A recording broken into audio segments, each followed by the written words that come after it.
Ya, definisi buku ajar ini tadi, kemudian interaktif. Jadi kalau ada penulis, kemudian ada tulisan, dan tulisan itu memang sebaiknya dipublikasikan. Dan publikasikan itu biasanya pada umumnya orang melalui penerbit, ya, baik untuk buku ya. Ini memang biasanya untuk buku. Kalau untuk jurnal kan beda lagi jalurnya.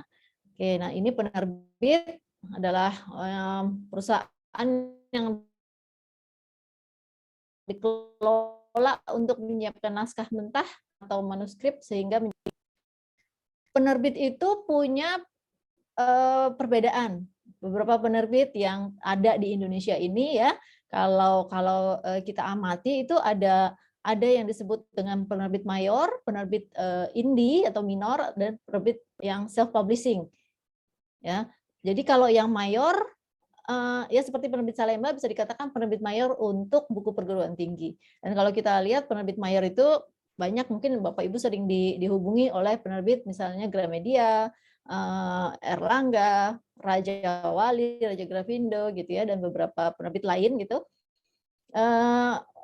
Itu biasanya mereka punya pemasaran sendiri, tim pemasaran sendiri. Kemudian punya cabang di beberapa daerah di Indonesia. Nah, apa yang dilakukan di dalamnya itu juga beda-beda. Kalau penerbit mayor itu misalnya, jadi bedanya itu ada di penerimaan naskah, sumber daya penerbit, biaya, royalti, saluran distribusi pada umumnya. Pada penerimaan naskahnya itu seleksinya itu lebih ketat. Seleksinya lebih ketat dan lebih mempertimbangkan aspek ya bisnisnya gitu ya.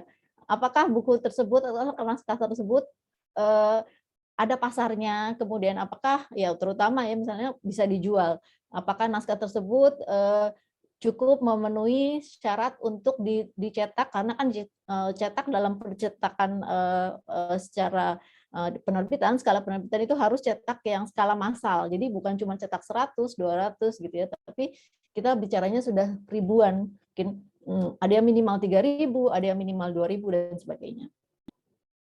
Oke.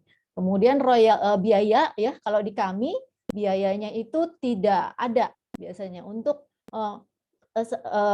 menerbitkan naskah tersebut gitu ya, seperti tadi yang sudah disampaikan juga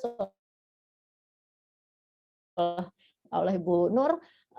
Jadi penulis tinggal menulis saja, kemudian mengirimkan naskahnya dan diedit, dibuat covernya, kemudian dicetak, disebarluaskan, didistribusikan, itu tidak mengeluarkan biaya. Yang mengeluarkan biaya adalah Salemba gitu ya. Tapi mungkin ada penerbit lain ya yang namanya penerbit minor atau yang self publishing itu membutuhkan biaya untuk hal-hal tersebut, atau bahkan juga untuk mendapatkan ISBN itu juga harus bayar. Tapi kalau di Salemba sudah termasuk, itu sudah free. Jadi dalam proses penerbitan penulis tidak dikenakan biaya apapun dalam proses penerbitan ya, kecuali misalnya memang untuk diterbitkan secara khusus yang namanya print on demand gitu ya. Kalau kemarin ya itu kami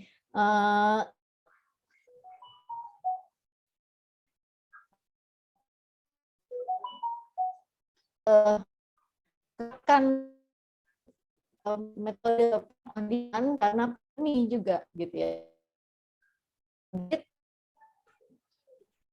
di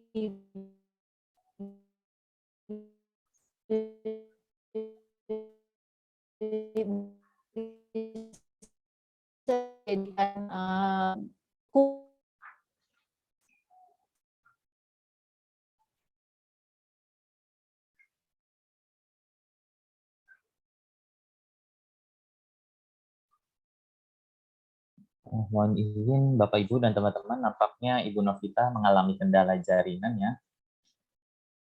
Oke, kita akan menunggu terlebih dahulu supaya Ibu Novita bisa bergabung kembali. Dan kembali ya, ada izin mengingatkan kepada Bapak Ibu dan teman-teman sekalian bahwa di akhir sesi nanti kita akan mengumumkan pemenang door prize ya, yang mana ini diperuntukkan kepada 4 peserta dengan yang aktif bertanya dan juga aktif menanggapi entah di chat atau secara langsung. Dan nanti akan mendapatkan buku untuk 4 orang peserta yang beruntung. Dan di sini aku lihat sudah banyak ya pertanyaan yang masuk dan nanti akan kita bahas satu persatu setelah Ibu Novita selesai memaparkan materinya. Oke, mohon ditunggu ya Bapak Ibu dan teman-teman. Informasi Mas Arya, Oh iya. bukunya ini buku yang nanti untuk door prize, buku Oh. pertama. Buku pertama ada Statistika Pendidikan, ini buku karya saya. Ya, nanti langsung saya tanda tangani ya. Yang beruntung ini dapat tanda tangan langsung dari saya selaku penulisnya. Dan buat Bapak Ibu yang dapat, kalau memang dosen bisa japri saya untuk dapatkan PowerPoint-nya ya. PowerPoint-nya untuk buku ini. Jadi Bapak Ibu yang membeli buku statistika saya, mau yang ekonomi maupun yang pendidikan, itu lengkap dengan PowerPoint-nya gitu. Ini nanti buku pertama. Terus hadiah kedua ini juga buku saya praktikum Qiraat. Ini kalau untuk di UIN YIN kita ada mata kuliah praktikum Qiraat. Ini untuk hadiah kedua nanti dari Salemba 4 dan buku ketiga dari Prof. Abu Dinata Inovasi Pendidikan Islam dan hadiah ketiga dari Prof. Abu Dinata juga Sejarah Pendidikan Islam di Indonesia. Nah, ini nanti door prize-nya ya buat yang beruntung. Nah, ini Mbak Ita sudah kembali lagi. Habis jalan-jalan. Oke, sebelumnya terima kasih Ibu Siti atas informasinya ya. Wah, jadi 2 buku dari Ibu Siti ya. Bukunya Ibu Siti dan 2 buku Prof. Dari Abu Prof. Dinata Abu ya. Dinata. Luar biasa sekali. Terima kasih banyak Ibu Siti. Oke, di Ya. sini Bu Novita sudah tergabung kembali. Halo Ibu. Ya, mohon maaf. Sepertinya jaringan di sini nih yang sedang down. Dari tadi saya mengikuti aja, tapi nggak apa-apa ya. Mungkin kalau saya pakai sharing atau saya yang ini, sepertinya banyak gangguan. Tidak apa, Bu. Silakan dilanjutkan, Ibu. Oh iya, tadi sampai ini udah belum ya? Tadi saya terputusnya di mana ya, Mas Arya? Tadi belum, Bu. Ya, itu belum. Ini belum. Jadi ada penerbit mayor, penerbit minor, kemudian penerbit self-publishing, ini belum ya? Tadi sudah Ibu jelaskan. Sudah. Sudah? Iya, sudah. Sudah, oke. Ya, jadi yang harus dilakukan oleh Bapak Ibu calon penulis di sini adalah sebenarnya cari informasi mengenai preferensi penerbit. Ya, karena penerbit yang tepat, maka tulisan Anda akan sesuai dengan pembaca yang Anda tuju. Jadi kalau misalnya mau menulis buku ajar, ya cari penerbit yang fokusnya ke penerbitan buku ajar. Ya, kalau misalnya mau menulis novel, cari penerbit yang banyak mengerjakan novel. Ya, karena kita bisa googling aja sih sekarang di sini penerbit di Indonesia gitu ya, penerbit novel di Indonesia misalnya gitu ya, itu akan terlihat. Jadi bukan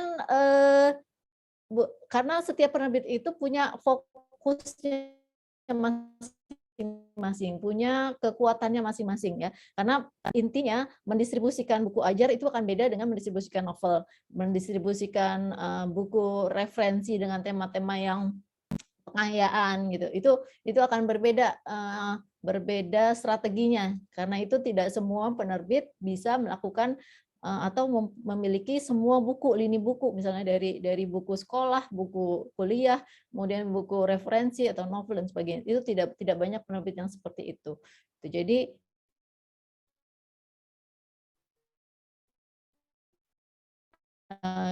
kita perlu juga nih cari informasi mengenai penerbit-penerbit. Jadi dilakukan oleh penerbit kalau sudah bekerja sama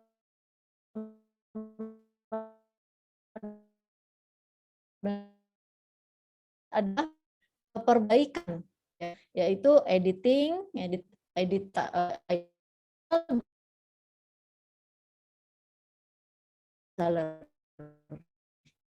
atau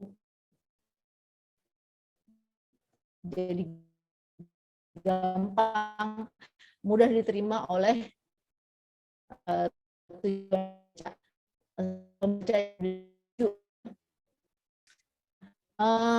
Penerbit pasti akan membuku dan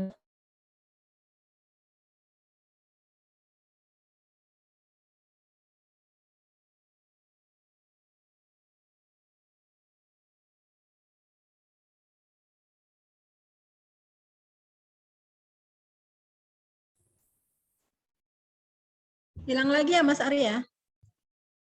ya, Ya, Ibu maaf, nampaknya. Oh, ini ada. Oke, sudah. maaf Bu Siti, Mbak Siti. Ya, maaf. Selalu ini ya, jaringannya saya kurang tahu nih kenapa begitu hari ini. Ya, ISBN kalau di setiap penerbit, ISBN di setiap penerbit itu biasanya sudah include dalam penerbitan. Jadi kalau misalnya ada yang memberikan atau mengenakan biaya untuk ISBN itu mungkin karena itu diurus khusus gitu ya. Tapi sebenarnya ISBN itu dari Perpusnas gratis harusnya. Dan diberikan kepada penerbit yang sudah bekerja sama atau sudah terdaftar di Perpusnas. Kemudian kalau di Salemba dalam menyeleksi naskah kami melihat ini nih, ada otentik, kemudian penyajian, ada kata prakata atau kata pengantar, ilustrasi dan contoh kasus, glosarium, bab dan materi pendukung. Jadi ini yang kami sarankan untuk penulis ketika mensubmit naskah ke penerbit Salemba. Jadi otentik itu tulisannya harus dibuat sendiri. Jadi bukan tulisan orang kemudian yang dijiplak gitu ya. Itu kan untuk menghindari plagiarisme. Kemudian disajikan tulisannya itu bukan berupa skripsi, disertasi karena ini buku ajar ya. Seperti tadi Bu Siti juga bilang bahwa ini harus buku gitu. Bentuknya buku, bukan skripsi, bukan tesis ataupun disertasi. Itu juga bukan, karena seperti itu tidak bisa digunakan oleh mahasiswa di dalam pelajaran di kelas gitu ya. Kemudian kata pengantar atau prakata ini untuk menginformasikan latar belakang penulisan buku. Kemudian juga ada sasaran pembaca bukunya, kemudian pesannya apa gitu. Kemudian ilustrasi dan contoh kasus ini juga penting dalam buku karena banyak akan lebih mudah bagi yang membacanya kalau ada ilustrasi dan contoh kasus.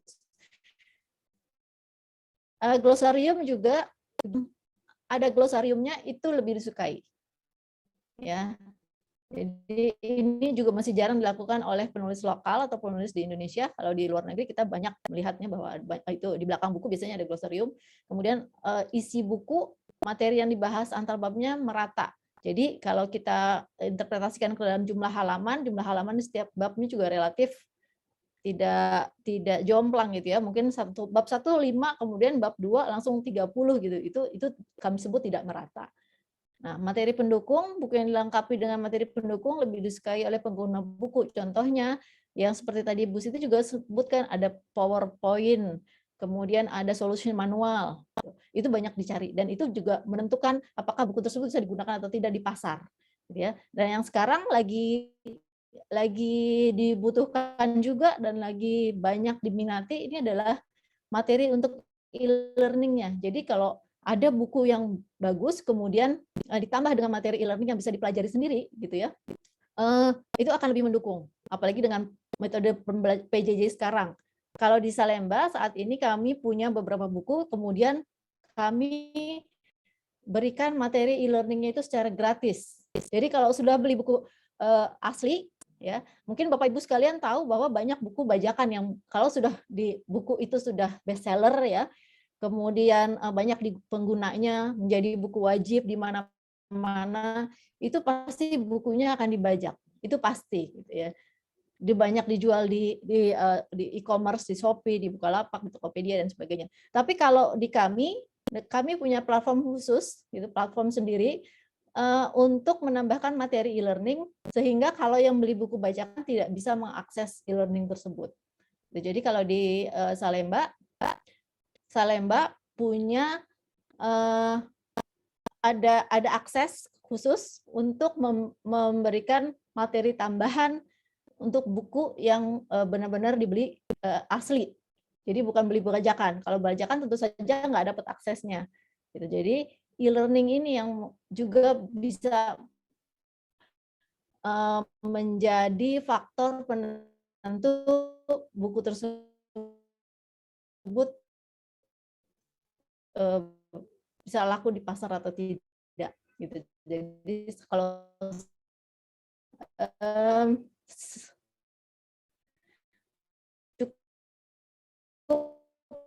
berikan ini aja, kami berikan proposal mini yaitu print out atau soft file 2 atau 4 bab pilihan, jadi daftar bab 1 atau dari awal sampai akhir itu sudah harus ada. Jadi kami bisa lihat kerangkanya dan disesuaikan dengan kurikulum. Biasanya kami akan menyesuaikan dengan kurikulum pada umumnya sih ya, walaupun juga kami tidak bisa menemukan kurikulum yang tepat, yang sama benar-benar tepat gitu ya.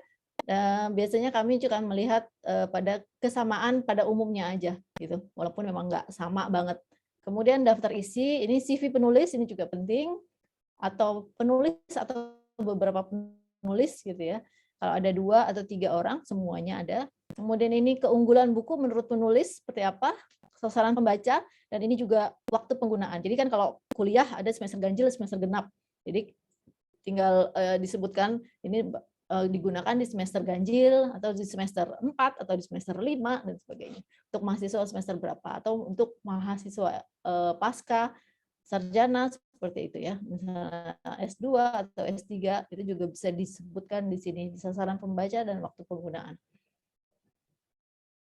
Nah, ini naskahnya biasa aja, sebenarnya diketik di Word aja seperti biasa. Ukuran halaman juga yang normal, font normal, kemudian margin juga normal. Kalau ajar ini buku teks itu rata-rata sekitar 150 sampai 200 halaman itu sudah mencukupi untuk 14 pertemuan. Pokoknya mencakup 14 pertemuan dalam satu mata kuliah itu.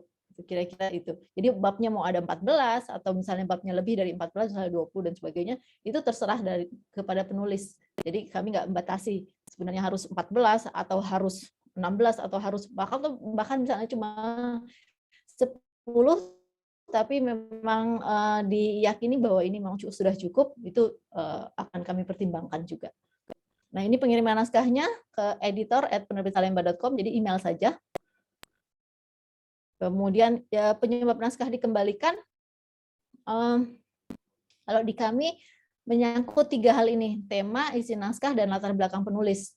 Kalau tema ini, jadi memang naskah dikembalikan itu bukan karena naskah tersebut misalnya tidak baik gitu ya, atau jelek gitu misalnya naskah tersebut, bukan begitu. Tapi kalau kami melihat karena penerbit komersial ya, kalau kami nyebutnya kan penerbit komersial itu membutuhkan dalam operasi ini tentu saja kami mempertimbangkan bisnis gitu ya, bisnis. Jadi bukan hanya kami membantu Bapak Ibu sekalian dalam publikasi, tapi kami juga harus mempertimbangkan operasional dan apakah buku tersebut sesuai dengan pasar gitu. Nah, jadi kalau misalnya temanya sudah diangkat oleh banyak orang atau banyak penerbit gitu ya, atau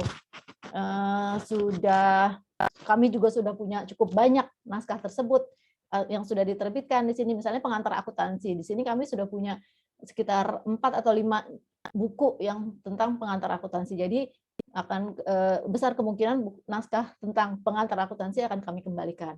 Jadi seperti itu. Jadi bukan berarti naskah tersebut tidak bagus gitu ya. Tapi kami sudah punya banyak gitu. Atau juga terlalu spesifik. Ya, terlalu spesifik, cakupan pasar terbatas, nah itu juga menjadi pertimbangan. Tapi kalau misalnya kita lihat bisa juga perkembangan kayak misalnya sekarang tentang ya tadi yang Ibu Dekan, Ibu Sururin bilang ya, jadi ada tentang kebutuhan khusus mungkin gitu ya, tentang anak berkebutuhan khusus, kemudian untuk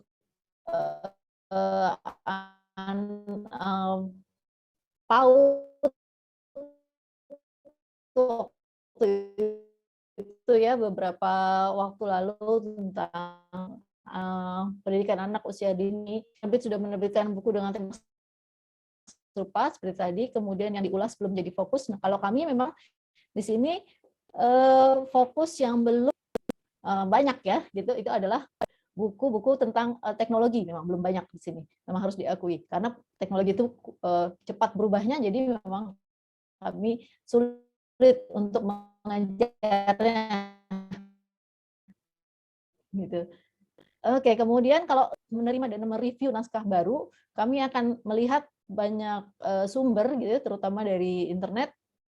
Dan kalau misalnya naskah tersebut banyak kemiripan isinya dengan sumber lain, tanpa menyebutkan sumber, kemudian tanpa mematuhi unsur kaidah-kaidah penulisan ilmiah lah ya, kemudian maksudnya mencatut begitu saja gitu tanpa disebutkan, tanpa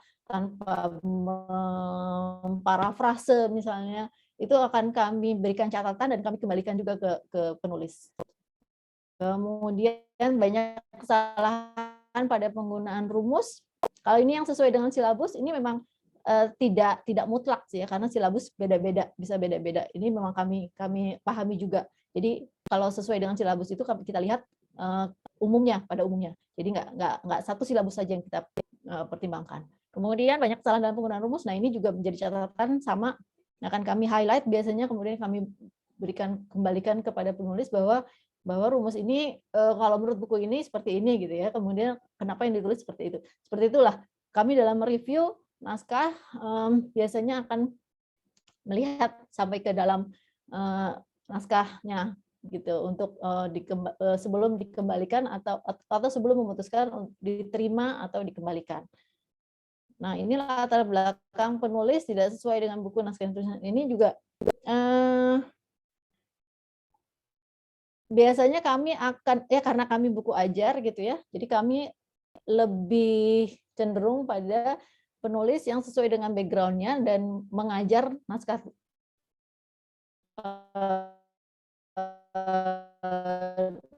mengajar mata kuliah tersebut. Jadi penulisnya itu tidak sesuai dengan naskah yang diajukan, itu akan kami minta untuk misalnya cari pendamping atau ada penulis lain yang memang bidangnya sesuai dan sebagainya. Jadi dalam menerima mempertimbangkan suatu naskah itu sebenarnya tidak mutlak ya, maksudnya tidak saklek banget. Jadi itu banyak pertimbangan-pertimbangan lah yang akan kami berikan. Tentu saja berkomunikasi dengan calon penulis atau calon penulis tersebut. Oke, kalau dalam mengedit kami melakukan edit redaksional dan edit substansial. Edit redaksional ini ya seperti memperbaiki kesalahan ejaan, kemudian ya misalnya tanda baca, tata bahasa dan sebagainya. Tapi kami tetap mempertahankan gaya bahasa penulis tentu saja, dan tujuan akhirnya adalah tulisan memiliki ejaan jelas dan juga enak dibaca. Kalau edit substansial, data dan faktanya di materi, setiap data atau fakta yang disampaikan di situ. Kalau misalnya gini, data yang disampaikan itu sudah lebih dari 10 tahun lalu gitu ya. Misalnya ya kayak undang-undang aja. Undang-undang kalau di ekonomi kan banyak undang-undang, misalnya undang-undang perpajakan atau undang-undang yang lain, tapi ternyata sudah ada undang-undang yang baru. Nah, itu akan kami koreksi dengan oleh editor yang masing-masing yang memegang buku tersebut, atau ada juga penemuan baru gitu. Nah, itu akan kami semaksimal mungkin akan kami bantu penulis untuk memperbarui data yang ada di dalam buku. Kemudian kesalahan faktual itu juga karena ini dibaca, jadi kami sebagai editor ya itu membaca dengan memposisikan kami sebagai mahasiswa awam atau kadang-kadang juga sebagai peer review gitu ya. Jadi karena kami banyak membaca naskah-naskah sejenis atau naskah yang atau buku-buku yang buku ajar gitu ya yang sering ditanganin, dengan sendirinya kami terbiasa bahwa fakta atau data yang ada diajukan di naskah tersebut itu ada lagi gitu ya yang berbeda. Itu yang biasanya akan kami ajukan ke penulis. Apakah data ini atau fakta ini kontradiktif dengan yang ini atau bersamaan dengan yang ini, atau berkesesuaian dengan yang ini gitu. Kemudian yang paling utama juga kami menghindari kontradiksi dan unsur yang bersifat sara atau penghinaan. Itu yang paling kami hindari. Dan dengan demikian ya, dengan demikian tadi kami membantu Bapak Ibu untuk meminimalkan unsur plagiarisme. Jadi sebenarnya memang menulis buku itu lebih santai sih seharusnya daripada menulis jurnal gitu ya. Kalau jurnal kan kelihatan banget kalau ada Turnitin, ada aplikasi seperti itu ya, Turnitin yang harus minimal berapa 15% kalau nggak salah ya yang dikatakan. Sebenarnya kalau di dalam buku sih nggak sampai gitu juga. Kami tidak menggunakan aplikasi Turnitin untuk mengeceknya gitu ya. Tapi memang kami karena sudah terbiasa, kemudian kami cek di internet sajalah gitu ya. Dari Google itu ada satu standar bahwa kalau buku itu sudah lebih dari 30% sama dengan publikasi di internet yang bisa mudah kita cari, itu tidak bisa kita diamkan gitu aja gitu ya. Ya entah itu harus direvisi atau memang harus dikembalikan kepada penulisnya gitu. Oke, nah ini kalau sudah tadi tahap-tahap tersebut sudah dilewati ya, penulis dan penerbit itu akan menandatangani surat perjanjian penulis. Nah di situ akan ada kewajiban dan hak penulis. Kewajibannya gampang ya sebenarnya, cuma memberikan data-data minimal menggunakan di kelasnya. Akan lebih baik lagi kalau bisa promosikan ke rekan-rekan di pengampu gitu di kampus-kampus lain. Kemudian ini mendukung anti plagiarisme dan anti autoplagiarisme. Itu yang penting sih sebenarnya untuk kami. Kemudian juga memperbarui buku agar up to date. Jadi setiap 3 tahun sekali biasanya kami akan sarankan kepada penulis untuk merevisi bukunya. Kalau misalnya ada peraturan baru, ditambahkan peraturan baru, atau misalnya nggak ada peraturan baru, tapi contoh-contoh soalnya diperbarui. Ini juga gunanya untuk kalau buku yang sudah bestseller itu cenderung seperti tadi saya sampaikan cenderung dibajak. Jadi kalau 3 tahun sekali kita perbaiki itu dengan cepat ngikutin gitu ya. Jadi nggak tahu misalnya udah ada edisi baru dan sebagainya. Ya, jadi untuk selain up to date tapi juga untuk ya meminimalkan lah, gitu. Minimalkan kan dari harga Bu Siti sudah menunjukkan dari bukunya cuma 1 sampai bukunya banyak dan kalau sudah semakin dikenal atau sudah semakin banyak edisinya itu biasanya bukunya sudah bestseller. Ya, bukunya sudah bestseller, memang kategori bestseller di setiap penerbit itu beda-beda. Ya, tapi kalau untuk Bu Siti tapi yang menjadi acuan ya menjadi salah satu acuan itu adalah kalau buku edisinya sudah banyak atau cetak ulangnya sudah banyak. Nah, itu sudah bisa dikatakan bestseller. Dan 10% itu dari harga bruto kalau di Salemba. Jadi bukan harga neto ya, bukan harga diskon, tapi dari harga pasar. Jadi kalau Bapak Ibu sekalian lihat di katalog, kemudian lihat di Gramedia, kalau di Gramedia kan harga pasar ya. 10% dari harga itulah yang akan menjadi hak penulis. Kalau Bapak Ibu sekalian beli bukunya sendiri, itu diskon khusus. Kemudian juga laporan penjualannya setiap semester. Jadi setahun 2 kali. Nah, kalau kami haknya menentukan harga, kemudian eksklusif penerbitan. Jadi kalau udah bekerja sama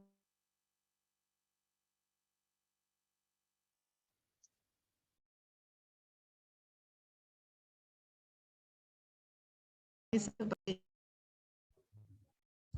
sinyalnya hilang ya. Ya, maaf sudah bisa lagi, tapi screen-nya belum lagi. Hilang lagi ya. Ya, ini screen-nya sudah ya. Masih proses. Sudah.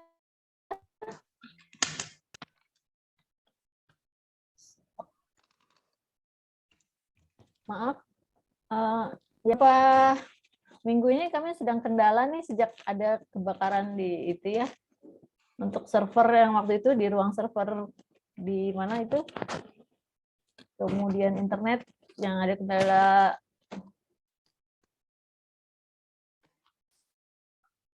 jaringan itu. Nah, di kantor kami memang sering terpengaruh. Maaf Bu, Mas Arya sudah? Sudah ada. Oh iya, oke. Jadi secara keseluruhan proses dari diterima kemudian 4 bulan untuk editing dan proses, kemudian 1 bulan itu untuk cetak dan terbit dan distribusi sampai di cabang-cabang kami. Jadi itu paling cepat adalah 6 bulan.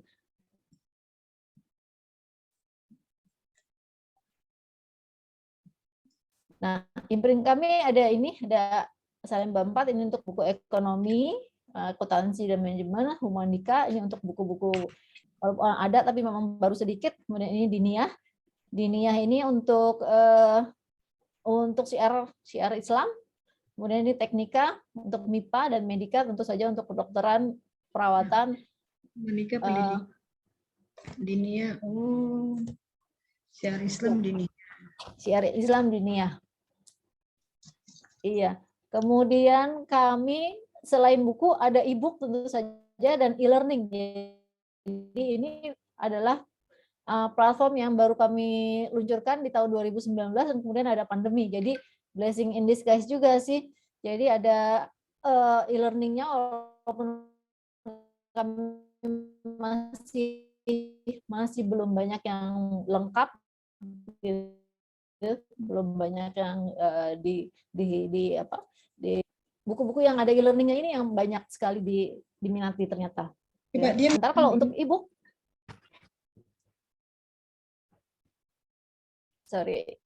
ini belum pindah ya. Nah, ini buku-buku kami. Kemudian, nah kalau e-book seperti ini, misalnya ini bukunya Bu Siti. Saya ambil dari website, belum ya Bu Siti ya. Nah, ini untuk Siti Nur Hasanah, statistika sosial, audit syariah, statistika pendidikan, praktikum qiraat, praktikum statistik 2, praktikum statistik 1.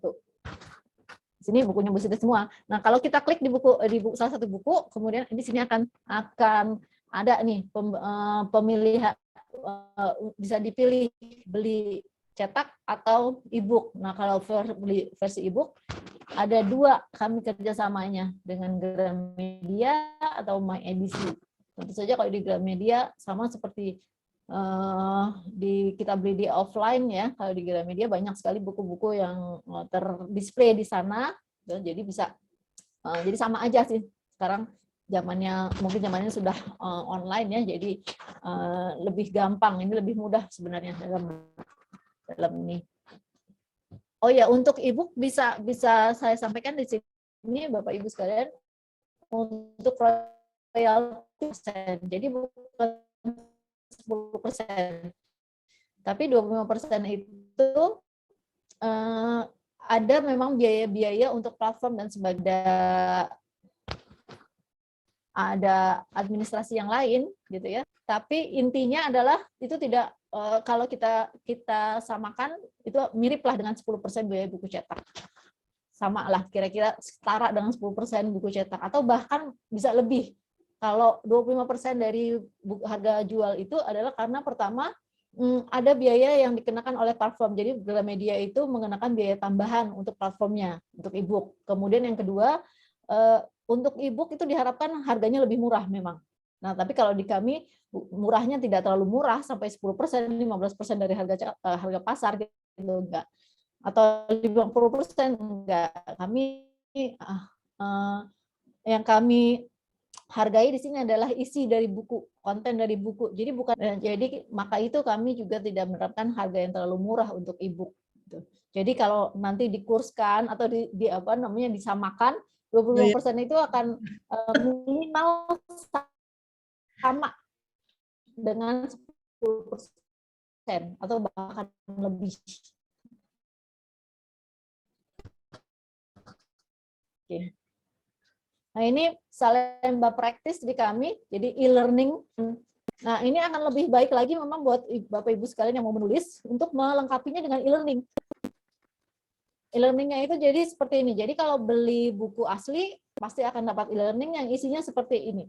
Materi, kemudian slide, jadi PPT-nya ada di sini ya. Kemudian ada videonya, ada tugas tambahan, tentu saja ada latihan, dan bisa juga live streaming sebenarnya. Jadi seperti platform online di kampus Bapak Ibu sekalian mungkin ya. Tapi di sini kami juga akan berikan secara apa namanya, kami di platform ini sudah menyediakan seluruhan lah suatu paket. Jadi tidak perlu misalnya melalui platform kampus dulu, tapi langsung ke platform ini bisa. Nah, ini slide-nya kira-kira seperti ini ya. Jadi ini ada template-nya. Ada materi tentang misalnya ini konsep persamaan akuntansi, ada videonya, dan ini ada kuis dan tryout atau ujiannya ya di materi e-learning itu. Jadi misalnya jawabannya A, ternyata belum benar karena jawaban yang benar adalah C. Di sini diberikan alasannya kenapa. Nah, ini adalah salah satu upaya kami juga untuk mengurangi pembajakan. Karena kalau pembajakan pasti tidak bisa dapat akses ini, tidak bisa mengakses materi ini.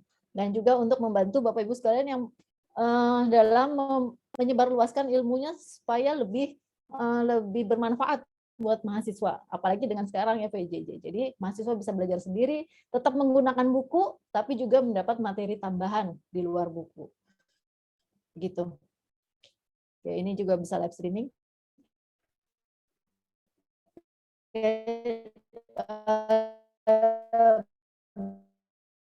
Demikian saja dari saya. Silakan kalau ada yang mau ditanyakan lebih lanjut. Demikian Mas Arya. Terima kasih. Terima kasih Mas Arya. Ya, mohon maaf ya. Ibu, dari tadi belum di-unmute, mohon maaf Ibu. Oke, terima kasih sudah? banyak. Oh, sudah. Ya. Oh, enggak kedengeran ya? Dari tadi enggak saya mute sih. Enggak, saya Bu. Saya Oh iya, maaf. tadi. Oke. Oke, baik. Terima kasih banyak Ibu Novita atas paparan materinya yang sangat luar biasa, dan juga Ibu Siti yang sudah mengawali tadi di materi pertama. Barangkali kita langsung saja beranjak ke sesi tanya jawab. Di sini mungkin bisa diawali dari yang raise hand terlebih dahulu ya, Bapak Ibu dan teman-teman. Mohon izin saya pilih dari Ibu Tuti Andriani dari Riau. Silakan untuk di-unmute Ibu dan sampaikan pertanyaan. Iya, terima kasih Mas Arya. Bismillahirrahmanirrahim. Assalamualaikum warahmatullahi wabarakatuh. Senang sekali pada hari ini saya hadir di forum yang sangat inspiratif dan sangat besar sekali motivasinya. Salam kenal Ibu Dr. Siti Nurhasana dan juga Mbak dari Salemba ya. Barangkali baru pertama saya Mbak Novita ya dari Salemba. Barangkali baru pertama kali saya mengikuti yang untuk Salemba. Perkenalkan saya Tuti Andriani dari UIN Suska Riau. Kebetulan barangkali perjuangan Ibu Dr. Siti hampir sama dengan saya. Saya juga penerima beasiswa 5.000 dokter. Kalau Bu Siti ke Lampung, saya ke Jambi. Dari Riau ke Jambi. Dan jurusannya juga sama, manajemen pendidikan Islam. Alhamdulillah. Ini menarik sekali apa yang dibahas, kiat-kiat yang disampaikan oleh Ibu Dr. Siti, kemudian juga dari Mbak Novita dari Salemba. Jadi saya pertama barangkali ke Mbak Novita dulu, yang terakhir gitu ya. Barangkali tadi sangat ingin sekali nih saya kayak Ibu Siti ya untuk ke Salemba setelah ini gitu. Karena selama ini kita dosen dituntut memang untuk menulis seperti yang disampaikan oleh Bu Siti Nurhasana tadi.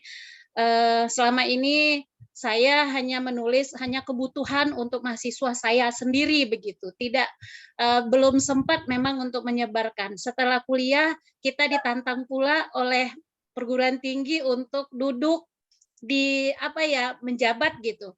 Sehingganya tadi Bu Siti Nurhasana bilang ini apa ya menjadi sebuah tantangan, dan tadi saya menangkap ada strategi yang disampaikan Ibu Siti Nurhasana. Saya salah strategi.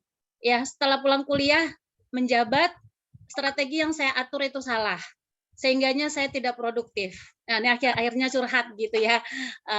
Jadi apa yang disampaikan Ibu Siti Nurhasana, setelah 4 bulan saya tidak menjabat, alhamdulillah kembali gejolak itu muncul, saya harus produktif karena saya sekali lagi sama juga dengan Bu Siti Nurhasana, sewaktu saya kuliah S3 justru saya sempat menerbitkan buku dan malah sempat menerbitkan antologi puisi saya dalam 2 bahasa. Tetapi setelah balik ke kampus saya non produktif. Nah, ini dia jadi masalahnya karena disuruh menjabat. Nah, alhamdulillah beberapa naskah seperti pretest yang disampaikan oleh panitia kemarin ditanyakan apakah punya naskah. Alhamdulillah saya punya. Saya nggak tahu nih Mbak Novita nanti apakah menyahuti dari naskah saya gitu. Langsung ke pertanyaan. Yang pertama ke Mbak Novita. Kita di perguruan tinggi ada buku yang namanya monograf. Apakah penilaian monograf ini sama dengan buku ajar yang penilaian dan submitnya begitu? Kalau monograf itu per ini ya per judul gitu ya, per subbab gitu. Karena seperti Bu Nurhasana bilang, saya juga punya beberapa outline dari khususnya disertasi yang beberapa variabel yang mungkin bisa saya jadikan sebagai monograf karena memang ada beberapa mata kuliah yang terkait dengan itu begitu. Itu yang pertama. Yang kedua tadi sudah menjadi catatan saya juga ya e-book, karena kebutuhan dosen itu tidak hanya secara hard copy saja penilaiannya, tetapi juga sitasinya begitu. Nah, bagaimana nih Salemba untuk mendukung sitasi e-book yang dimiliki oleh dosen? Itu untuk Mbak Novita. Kalau teknis saya nanti barangkali bisa minta nomor nomor kontak dari Mbak Novita saja teknisnya. Kemudian untuk Bu Dr. Siti Nurhasana, terima kasih banyak kembali menampar saya karena setelah duduk di prodi apalagi di pasca begitu ya sehingganya saya salah strategi atau kita orang manajemen ini adalah manajemen waktu kita yang sudah mulai amburadul begitu. Tapi karena hari ini sudah berada di rumah dan kita di Riau masih daring, ya otomatis ini dua atau 3 layar berhadapan di meja rumah gitu ya, itu sudah bisa kita sambilkan. Nah, ini saya hanya sedikit ya terima kasih kepada Bu Siti yang sudah memberikan motivasi. Sempat saya catat walaupun slide-nya sudah ada, tapi menurut bahasa saya sendiri perlu juga. Nah, pengalaman Ibu Siti ini karena kita sama jurusannya ini, tapi saya melihat buku Bu Siti justru yang bestseller justru statistika gitu ya, menarik sekali.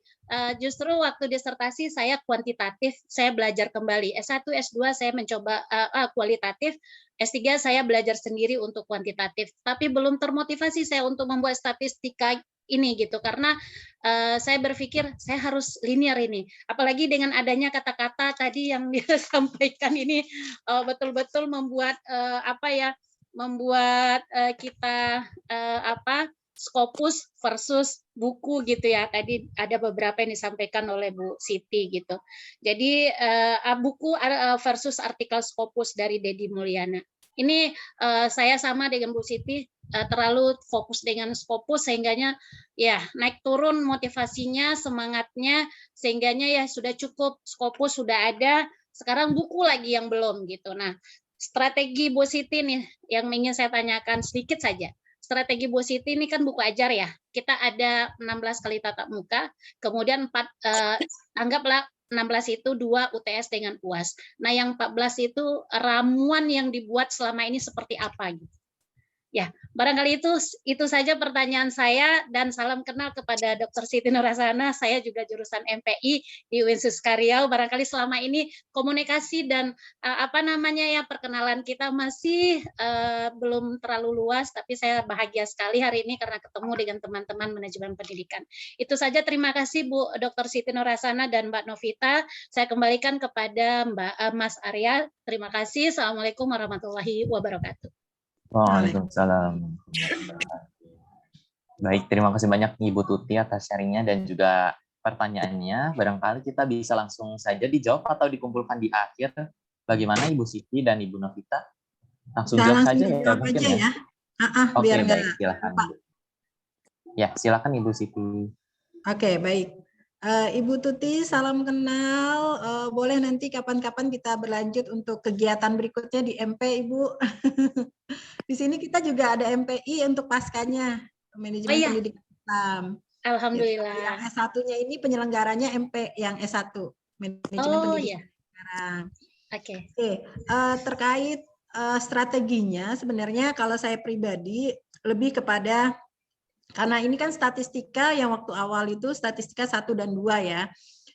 Kebetulan buku statistika 1 itu 7 bab dan buku statistika 2 itu 7 bab. Karena di ekonomi dia masuknya praktikum. Praktikum itu biasanya dia tinggal praktek. Jadi kita lihat kembali buku yang kita tulis.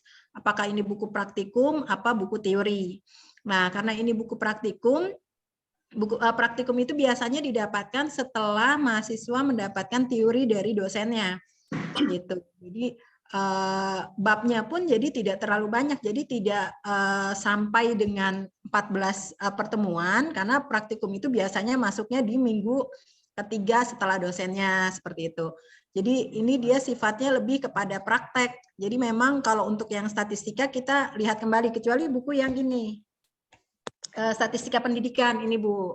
Nah, buku statistika pendidikan ini kan buku teori ya. Di sini ada teori, aplikasi, dan kasus. Nah, buku ini saya pakai ketika saya ngajar S1 maupun saya ngajar S2 gitu. Bahkan teman-teman saya yang lagi disertasi pakai buku gue, saya bilang gitu kan.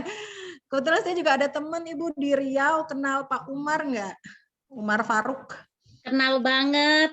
Saya tim penelitian dengan beliau. Ditunggu Siti gitu ya. Beliau iya, insya Allah. Disertasinya saya pakai buku saya baca, saya bilang gitu kan. Nah, jadi ini sangat bisa digunakan untuk semua baik S1 maupun S2 maupun S3, karena ini statistika, bagaimana kita mengolahnya aja, yang diolahkan angka. Nah, ini ada 14 bab Ibu gitu, karena ini teori. Jadi kalau 14 bab berarti ya kita bisa satu pertemuan satu bab selesai. Gitu. Jadi istilahnya strateginya kita kembali lagi melihat buku yang kita tulis ini fokusnya apa, praktikum kah atau buku teori kah atau buku apa gitu. Jadi di sini 14 bab, walaupun memang ada beberapa bab itu yang memang nggak cukup satu pertemuan karena dia manual, terus juga pakai software. Kadang saya lebih kalau saya ngajar statistik ini saya langsung implementasikan kepada mahasiswa untuk mencari skripsi kalau yang S1, kalau yang S2 saya suruh cari tesis yang menggunakan metode yang ada di dalam buku ini. Misalkan ada yang pakai ANOVA, cari yang pakai ANOVA, yang pakai korelasi, cari kita analisis.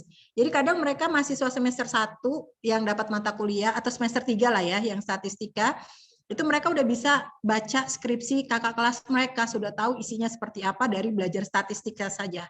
Jadi kita memberikan value added, termasuk nanti menjawab teman-teman.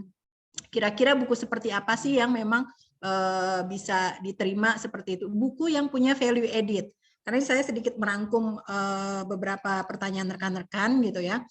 Kalau untuk buku ajar gitu ya, teman-teman asal teman-teman tahu saya menulis buku 1 praktikum statistika untuk ekonomi dan bisnis. Saya punya referensi ada 3 rak buku kalau nggak salah, sekitar 30 buku statistik saya punya. Gitu. Jadi dari sekian 30 buku statistik, nggak ada yang jauh lebih bagus selain buku saya. Kenapa saya bilang seperti itu? Karena saya udah baca semua buku itu, gitu. Buku ini kelebihannya begini, kekurangannya ini. Saya ambil kelebihannya, kurangnya saya nggak ambil. Buku ini begini, buku ini begini. Nah, akhirnya jadilah buku yang saya tulis ini, gitu. Jadi makanya tadi saya bilang, ada dosen S1 statistik, S2 statistik, lalu dia bilang ke saya, Ibu background-nya bukan statistik secara ini, tetapi saya mengajar statistika sejak 2004, jadi sudah hampir buku pertama saya 2015, 11 tahun saya ngajar statistika baru saya menulis. Nah, mungkin itu ada pertimbangan sendiri dari penerbit bahwa kalaupun saya tidak punya background pendidikan statistika, tapi saya mengajar mata kuliah itu bertahun-tahun gitu kan. Jadi saya punya keahlian di situ untuk memberikan bahwa buku yang saya tulis ini jauh lebih mudah, jauh lebih gampang dipahami oleh orang-orang yang belum pernah mengenal statistika gitu. Jadi saya sering bilang, kalian baca buku saya, ini sifatnya membantu. Bahkan ada di sini kan ada aplikasi Excel dan SPSS-nya ya. Sini. Jadi klik ini akan muncul tampilan ini, klik ini akan muncul tampilan ini, analisisnya apa, outputnya apa, itu jelas sekali. Jadi tanpa dosen, kalau buku itu dibaca, mereka bisa mengolah data gitu. Jadi seperti itu ya teman-teman, kena salah menjawab beberapa pertanyaan juga di room chat. Jadi memang tidak mudah memang menulis buku ajar yang tadi saya bilang sulit. Kenapa? Kita harus mengumpulkan referensi karena tadi saya bilang salah satu kendalanya adalah referensi. Kita nggak mungkin ngarang, saya nggak mungkin ngarang statistik gitu kan. Jadi saya harus punya banyak referensi, tapi dari sekian banyak buku yang udah muncul kan tadi juga ada pertanyaan, Bu, buku itu sebenarnya udah banyak gitu. Tapi bagaimana saya bisa menulis agar buku saya bisa jauh lebih dipahami daripada buku-buku yang sudah terbit. Karena kita membaca, kita memahami, oh ini begini agak kesulitan deh, kita yang dosen aja susah mencernanya bagaimana mahasiswa. Jadi saya menulis yang bisa dicerna oleh mahasiswa. Jadi kita posisikan diri kita ada di posisi pembaca yang belum memahami. Jadi ketika dia baca tulisan kita, oh mereka paham. Gitu. Kurang lebih gitu ya Bu. Silakan Mbak Ita mungkin mau menambahkan. Pertanyaannya tadi ada yang spesifik.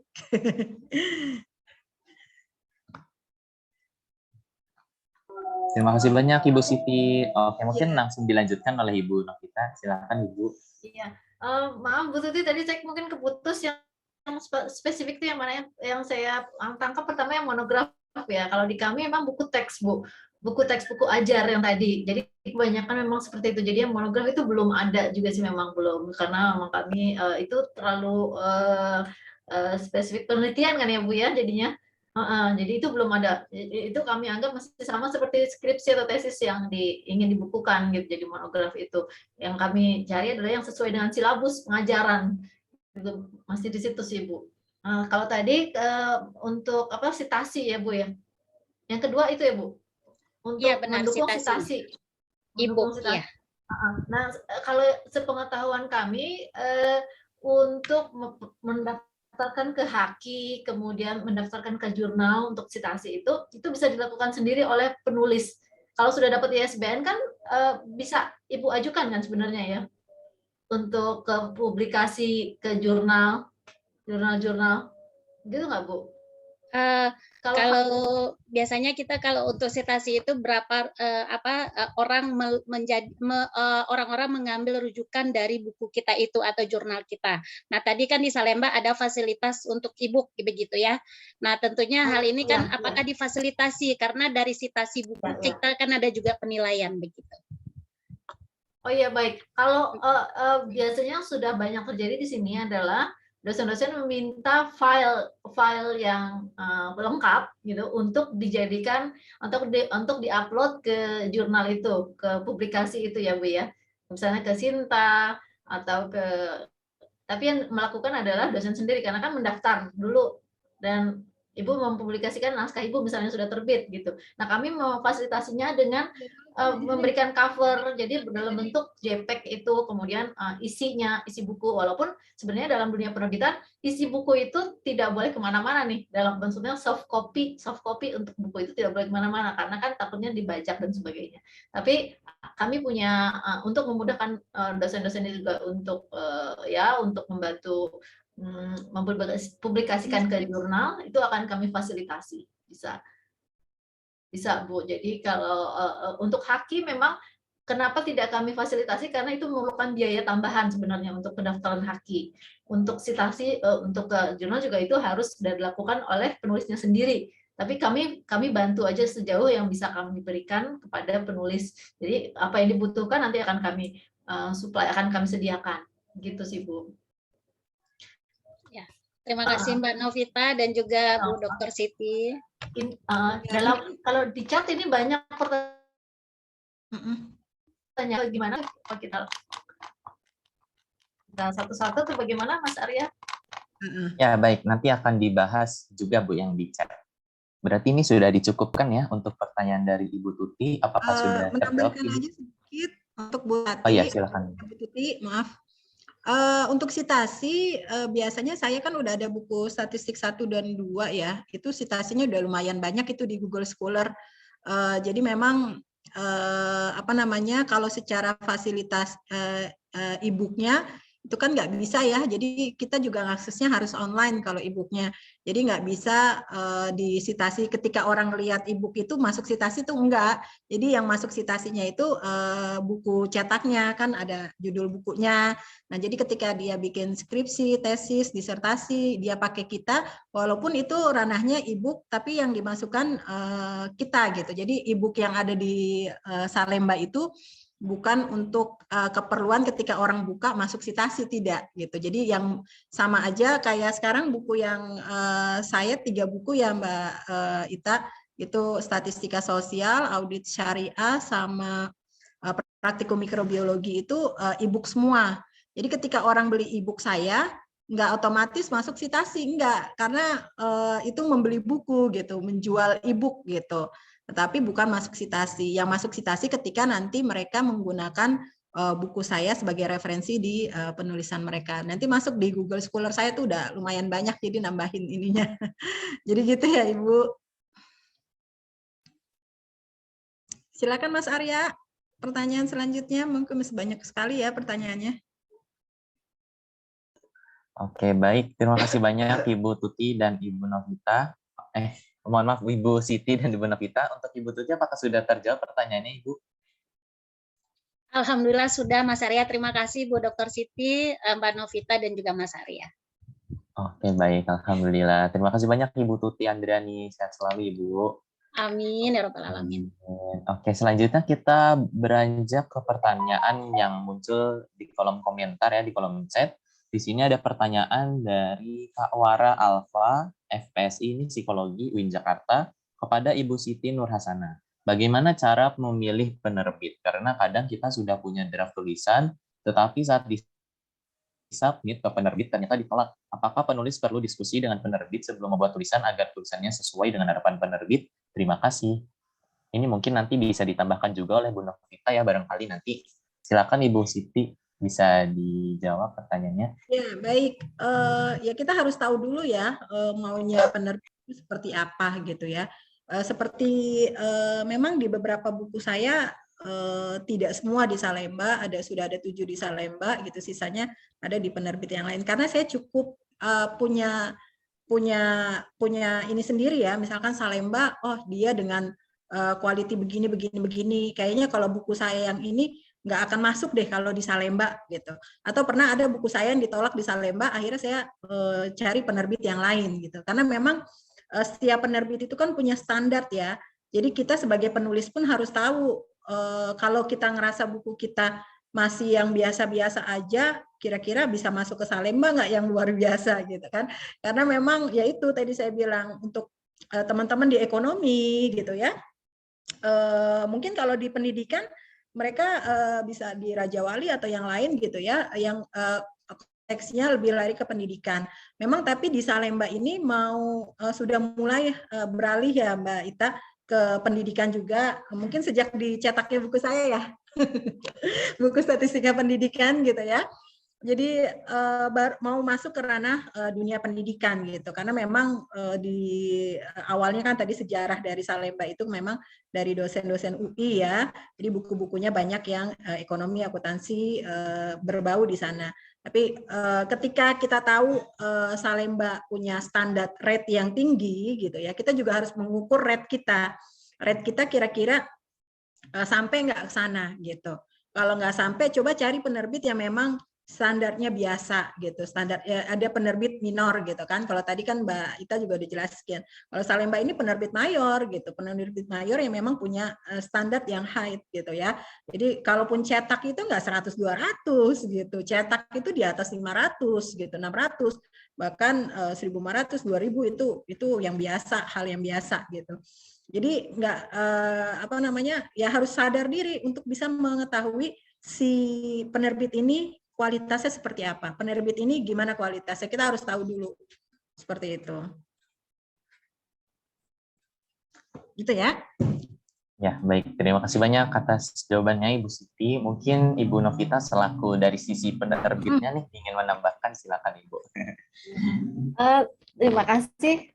Tadi yang dijelaskan oleh Ibu Siti sudah lengkap sekali gitu. Tapi kalau bisa saya tambahkan, memang tadi di awal presentasi saya juga sudah saya sarankan gitu untuk para penulis melihat dulu, mencari-cari dulu penerbit mana yang cocok, yang kira-kira cocok, yaitu dengan genre tulisannya, dengan kira-kira model penerbitannya. Jadi kan model menerbit dari sisi penerbit itu beda-beda juga cara menerbitkannya. Jadi ada yang mendanai langsung gitu ya, ada yang mendanai langsung penerbitan itu dari biaya editing, biaya layouting, biaya bikin cover sampai biaya cetak itu didanai seluruhnya. Ada juga yang namanya co-publishing. Jadi penulis membiayai biaya cetaknya atau membiayai biaya edit dan biaya layoutnya. Itu ada beberapa penerbit yang seperti itu. Jadi dalam penerbitan itu juga beda-beda modelnya menerbitkan untuk supaya jadi terbit gitu ya, supaya dapat ISBN, kemudian bisa terbit, dipublikasikan, ditaruh di Gramedia. Itu ada beberapa model. Jadi ada yang didanai seluruhnya, ada yang co-publishing, atau juga ada yang cuma membiayai cetak saja atau membiayai editing dan layouting saja. Itu ada beberapa penerbit yang menawarkan seperti itu. Jadi ada baiknya Bapak Ibu melihat dulu penerbit itu menawarkan seperti apa dan disesuaikan dengan keinginan Bapak Ibu sendiri. Jadi bukan berarti naskahnya kalau ditolak itu tadi tidak bagus, tapi mungkin tidak cocok dengan penerbit itu.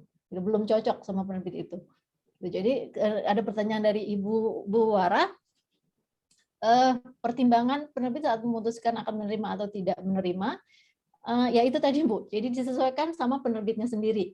Apakah penerbit ini cocok nggak, naskah ini cocok nggak dengan fokus ya, dengan fokus kami, dengan fokus penerbit itu, dengan kekuatan penerbit tersebut gitu ya. Karena kalau punya sales yang door to door itu biasanya lebih kuat nih menawarkan ke kampus-kampus, lebih percaya diri untuk menawarkan ke kampus-kampus. Jadi menghampiri langsung dosen-dosennya, menghampiri langsung pengajarnya gitu untuk menawarkan buku. Seperti kalau itu, karena itu kami yakin kalau untuk buku teks, buku ajar. Tapi kalau untuk novel kami mungkin belum yakin gitu ya, belum terlalu punya kekuatan lah di situ. Nah, atau mungkin penerbit lain punya kekuatan yang lain dan sebagainya. Jadi ada dua macam, ada pertimbangan-pertimbangan tertentu memang penerbit dalam menerima naskah. Bukan hanya dari masalah naskahnya, tapi juga dari kekuatan penerbit tersebut, gitu, dan fokus penerbit tersebut. Terima kasih Mas Arya. Gimana? Apakah sudah cukup? Baik, terima kasih banyak Ibu Novita. Bagaimana Kak Wara atas jawabannya? Apakah sudah terjawab atau ada yang ditanyakan kembali? Oh, Ya, sudah ada terjawab. ditanyakan. Terima kasih Bu Novita dan Bu Siti. Terima kasih Bu. Oke, baik. Terima kasih banyak Ibu Wara. Oke, selanjutnya kita masih di pertanyaan chat ya, karena banyak pertanyaan di kolom chat. Kita jawab satu persatu. Akan tetapi mohon maaf sebelumnya jika nanti ada pertanyaan yang belum terjawab karena keterbatasan waktu. Barangkali nanti Bapak Ibu dan teman-teman bisa langsung berhubungan ya dengan Ibu Siti atau Ibu Novita, entah melalui email atau WhatsApp, atau mungkin di grup juga bisa ditanyakan kembali. Oke, di sini selanjutnya pertanyaan dari Pak Ibnu Ali dari Universitas Islam Madura. Ingin bertanya untuk Ibu Siti Nur, satu, karena buku ajar sering ditulis banyak orang, maka perbedaan yang menarik kira-kira itu dalam aspek apanya, apa topiknya, apa pendekatannya. Kemudian yang kedua, Cara mudah dapat referensi tanpa menghabiskan banyak biaya seperti apa? Mungkin ada solusi, mohon pencerahannya. Silakan Ibu Siti. Oke, tadi saya sudah sampaikan juga ya, artinya kalau untuk perbedaannya itu yang tahu kita tentunya. Ya, saya menulis buku statistik dengan saya banyak membaca buku, tentu saya tahu bedanya apa dan di mana gitu ya. Jadi kayak misalkan buku statistika saya, di buku-buku yang lain itu tidak terimplementasi dengan detail bagaimana kalau buku yang saya tulis ini buku statistika baik yang ekonomi, pendidikan maupun yang sosial itu sifatnya membawa pembaca itu menikmati isi buku ini di depan laptopnya lalu dicoba gitu. Dicoba untuk bisa diimplementasikan gitu. Jadi itu jarang ada di buku statistika yang lain. Saya tidak terlalu detail kepada penurunan rumus, tetapi pada case-case, kasus-kasus yang biasanya digunakan. Kalau ini statistika pendidikan berarti di bidang pendidikan. Yang statistika sosial, kasus statistika seperti apa. Walaupun cara ngolah datanya mah sama, softwarenya sama, Excel-nya, SPSS-nya sama, yang diolah angka sama. Jadi itu yang membuat saya menulis buku statistika ini lebih cepat. Karena apa? Karena secara softwarenya itu sama, ngolahnya hanya case-nya aja yang berbeda. Angkanya pun sama saya gunakan, baik yang di ekonomi maupun yang di pendidikan. Makanya waktu buku ini belum terbit, saya ngajar di pendidikan, saya bilang pakai buku statistika ekonomi saya. Kenapa? Karena yang digunakan, yang diolah untuk statistika itu adalah angkanya dan softwarenya itu sama. Yang dimasukkan angka, yang dimasukkan itu bukan kasus. Jadi yang paling tahu yang menjadi perbedaan itu kita, karena kita yang membaca kelebihan buku-buku orang lain. Jadi mana nih yang kira-kira bisa dimasukkan dan itu menjadi value added dari buku kita. Gitu, bukan orang lain gitu. Jadi saya tidak bisa mengatakan oh dari segi ininya kan setiap buku berbeda ya, termasuk yang ditulis. Jadi apa yang kita baca pun harus melihat banyak referensi. Oh ya ternyata buku yang ini udah ada di segi kajiannya udah berbeda. Saya tadinya mau ini tapi udah ada nih. Kira-kira mana lagi yang belum ada yang bisa jadi value added buat buku? Atau kita combine. Oh buku ini ada ini, buku ini nggak ada yang ini. Ya udah saya ambil yang nggak ada aja dari masing-masing buku. Semuanya ada di buku saya. Seperti itu. Nah terus satu lagi tadi apa Mas Arya?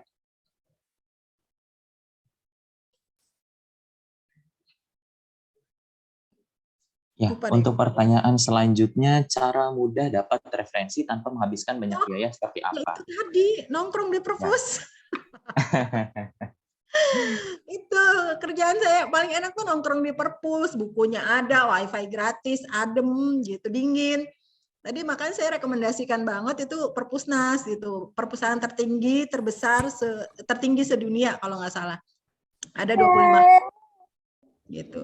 Saya dari nyusun tesis itu nggak pernah beli buku karena termasuk mahasiswa kere gitu ya. Jadi kerjanya nongkrong aja di perpus. Ngapain ya ngumpulin buku gitu kan.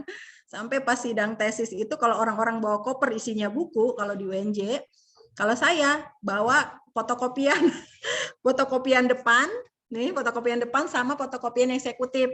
3 lembar doang udah. Mana bukunya sih? Orang-orang pada buka koper. Enggak, saya fotokopian numpuk gitu. Jadi itu aja, nggak usah ngeluarin duit banyak, ngapain ngeluarin duit banyak. Orang ada perpustakaan yang gratis kok. Gitu ya Pak ya. Oke. Oke, baik. Terima kasih banyak Ibu Dr. Siti. Bagaimana Bapak Ibnu Ali, apakah sudah terjawab? Atau ada yang ingin ditanyakan kembali? Alhamdulillah sudah cukup. Terima kasih banyak ilmunya Ibu. Cuma tinggal pertanyaan satu yang ke Ibu Novita. Oh iya. Pertanyaan apa itu Bapak? Mohon maaf. Itu yang ada 3 pertanyaan kan tadi, cuma 2-nya yang dibaca, yang untuk Ibu Novita ini. Untuk Ibu Novita, kalau buku sudah diterbitkan di penerbit lokal, apa bisa mengajukan penerbitan di penerbit lain? Apa harus mengubah judul atau bagaimana? Oh iya. Ya, Oh, terima iya. kasih. Oke, baik. Di bawah ya Pak ya. Terima kasih Pak pertanyaannya. Ya. Waalaikumsalam, kenal Pak. Salam kenal juga Ibu. Ya, kebetulan kalau di Madura kami juga ada, bukan Madura, di Surabayanya sih ya Pak ya, kantor cabang kami. Oh iya. Iya, silakan main-main ke sana Pak. Iya Ibu. Kalau sudah di penerbit lokal, kalau sebenarnya tuh penerbit itu Pak asal sudah bergabung di IKAPI, Ikatan Penerbit Indonesia, itu sebut penerbit. Kalau yang penerbit, maksudnya mungkin di daerah Bapak itu ada penerbit gitu ya Pak ya? Iya, ada penerbit lokal Ibu, tapi tidak masuk ke anggota IKP seperti itu. Oh gitu. Ya. Nah, sebaiknya sih Bapak kalau sudah menerbitkan buku itu yang sudah anggota IKP, karena ISBN kan diberikan ke anggota IKP Pak, penerbit yang terdaftar dan merupakan anggota IKP. Jadi sayang juga Pak. Nah kalau misalnya sudah diterbitkan di situ, kemudian di penerbit, biasanya penerbit yang mau menerbitkan buku dan sudah pernah diterbitkan oleh penerbit lain, baik yang terdaftar atau tidak terdaftar di IKP, itu harus memiliki surat penarikan naskah dulu. Jadi Bapak meminta surat bahwa Bapak tidak mau menerbitkan lagi di situ. Jadi naskahnya sudah tidak boleh direproduksi, tidak boleh diperbanyak di penerbit itu. Jadi dari surat keterangan. Kemudian dari surat keterangan itu Bapak baru bisa mengajukan penerbit lain. Gitu. Jadi berarti untuk penerbitan berikutnya bisa ke penerbit lain asal ada surat keterangan seperti itu ya Bu ya. Iya Pak, biasanya penerbit akan meminta itu. Kalau dibilang sudah pernah diterbitkan di tempat lain gitu, pasti akan diminta surat penarikan naskahnya ada Pak gitu, bahwa ini sudah tidak direproduksi atau tidak diperbanyak di tempat lain. Kemudian ada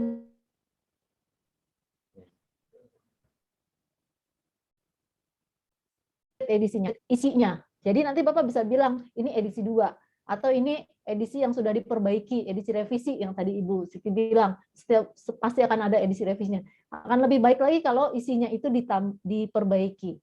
Isinya ditambah lagi dengan data-data terbaru, kemudian ya ada tambahan misalnya soal, latihan dan sebagainya gitu Pak. Jadi itu jadi kekuatan Bapak juga untuk mengajukan ke penerbit lain.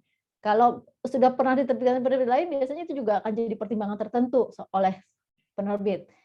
Nah, kita akan lihat nih kira-kira penerimaan pasar untuk buku itu gimana kan gitu Pak. Kalau misalnya bukunya ternyata laku bagus, pasti penerbit lain yang disodori untuk edisi barunya pasti akan senang menerimanya gitu.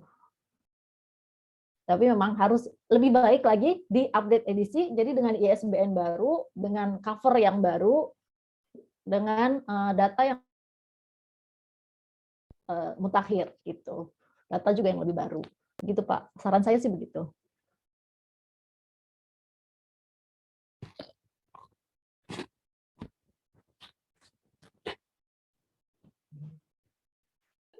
Ya, baik. Terima kasih banyak atas jawabannya, Ibu Novita. Terima kasih.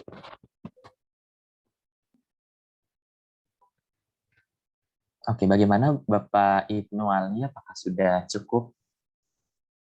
Alhamdulillah sudah cukup. Terima kasih banyak ilmunya untuk Ibu Siti dan Ibu Novita. Ya, baik. Atau mungkin Ibu Siti ingin menambahkan, Ibu? Atau sudah cukup? Sudah cukup, Mas. Yang lain aja. Oke, baik. Terima kasih banyak.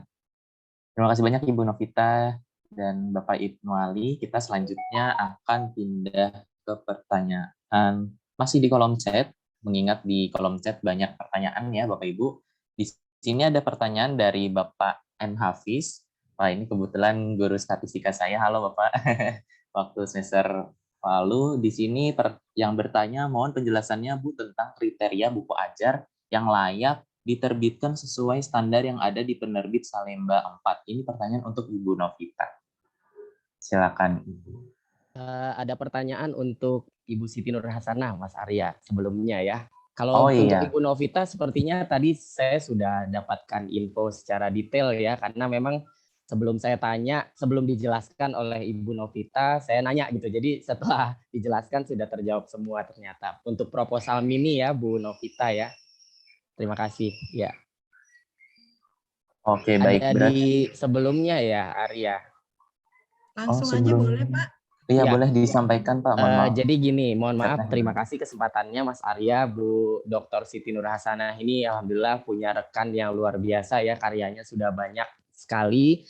Dan saya sebenarnya sebagai dosen statistika sebenarnya malu nih Bu Siti. Saya sampai sekarang belum sempat menulis ya, padahal saya mengajar statistika udah banyak ya, udah beberapa semester lah gitu.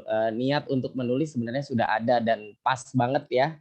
hari ini saya beruntung ya bisa bergabung dengan Bu Siti Nurhasanah dan Bu Novita di forum ini untuk belajar, karena sebagai pemula saya belum pernah punya pengalaman nih Bu Siti untuk menulis buku ajar ya. Jadi gini Bu Siti, tadi sebenarnya sudah terjawab secara singkat ya pertanyaan saya mengenai bagaimana kita ini ya menemukan kebaruan gitu atau keistimewaan terhadap buku yang akan kita tulis gitu. Solusinya tadi sudah diberikan sebenarnya oleh Bu Siti ya, yaitu banyak baca. Sampai tadi Bu Siti bilang, saya menulis buku statistika pendidikan aja saya harus punya 30 referensi gitu. Wah, luar biasa itu. Dan komparasinya itu Bu yang cukup memakan waktu banyak gitu ya. Kira-kira ada nggak Bu kiat lain yang bisa kita lakukan selain kiat yang tadi sudah disampaikan? Itu aja Mas Arya. Terima kasih kesempatannya. Oke, Baik, terima kasih banyak Bapak. Ya, silakan langsung Ibu. jawab ya, Mas. Ya, makasih Pak Hafiz, salam kenal. Ya, Saya salam kenal Bu. Tapi dosen lama di UIN, sudah 17 tahun. Oke, artinya gini, kalau tadi sudah saya sampaikan, memang kalau kita mau lihat keterbaruan gitu ya, sebenarnya dari bagaimana, tadi saya bilang, dari sekian buku yang saya gunakan, itu nggak ada semua yang saya gunakan ketika saya mengajar di kelas gitu. Artinya kan kita punya perbandingan ya, kita punya perbandingan ketika kita mengajar di kelas, di buku ini nggak ada, di buku ini nggak ada. Kayaknya saya lebih enak mengajar seperti ini. Itu bagian dari keterbaruan yang tidak ada di buku orang lain. Kita sampaikan di buku kita. Nah ini yang tadi saya bilang, yang saya tulis di buku saya itu, di buku A, buku B, buku C nggak ada gitu. Tapi saya ajarkan itu di kelas di kelas saya gitu kan. Sama halnya kayak saya mengajar statistik tadi saya bilang. Saya masuk ke materi korelasi regresi. Cari skripsi yang ada korelasi dan regresinya, nanti yang ada uji validitasnya, yang ada persyaratan analisis datanya, ambil yang punya data mentahnya. Uji, coba, tes bagaimana skripsi itu apakah sudah benar apa belum secara statistiknya. Mereka belajar statistik, belajar metode juga, mereka paham bagaimana cara ngolahnya, mereka udah bisa ngacak-ngacak. Bu, skripsi kayak begini kok bisa lulus ya? Nah, itu dia pertanyaan yang good question gitu, pertanyaan yang bagus. Artinya skripsi yang ada itu belum tentu skripsi-skripsi yang benar. Yang tahu benar tidaknya kan yang penulisnya, gitu kan. Kadang penulisnya juga nggak tahu ternyata skripsi saya belum benar gitu. Secara ini belum sesuai dengan ketentuan. Nah, itu yang ngacak-ngacak siapa? Mahasiswa semester 3, mahasiswa semester 5 yang belajar statistika pada kelas saya misalkan. Dan itu ada di buku saya. Jadi itu bagian bagaimana kita menemukan keterbaruan dan kita bisa tuliskan dalam karya buku kita, Pak. Dan itu bisa jadi sesuatu yang kalau tadi Bu Dekan bilang ya teori Kadir misalkan gitu. Nah, itu ya bisa jadi teori kita gitu. Jadi ya memang tidak ada di tempat lain, dan itu bagian dari memang saya selalu ajarkan ini sama mahasiswa saya, walaupun itu nggak ada, karena menurut saya dengan cara ini jauh lebih mudah gitu kan daripada cara yang lain.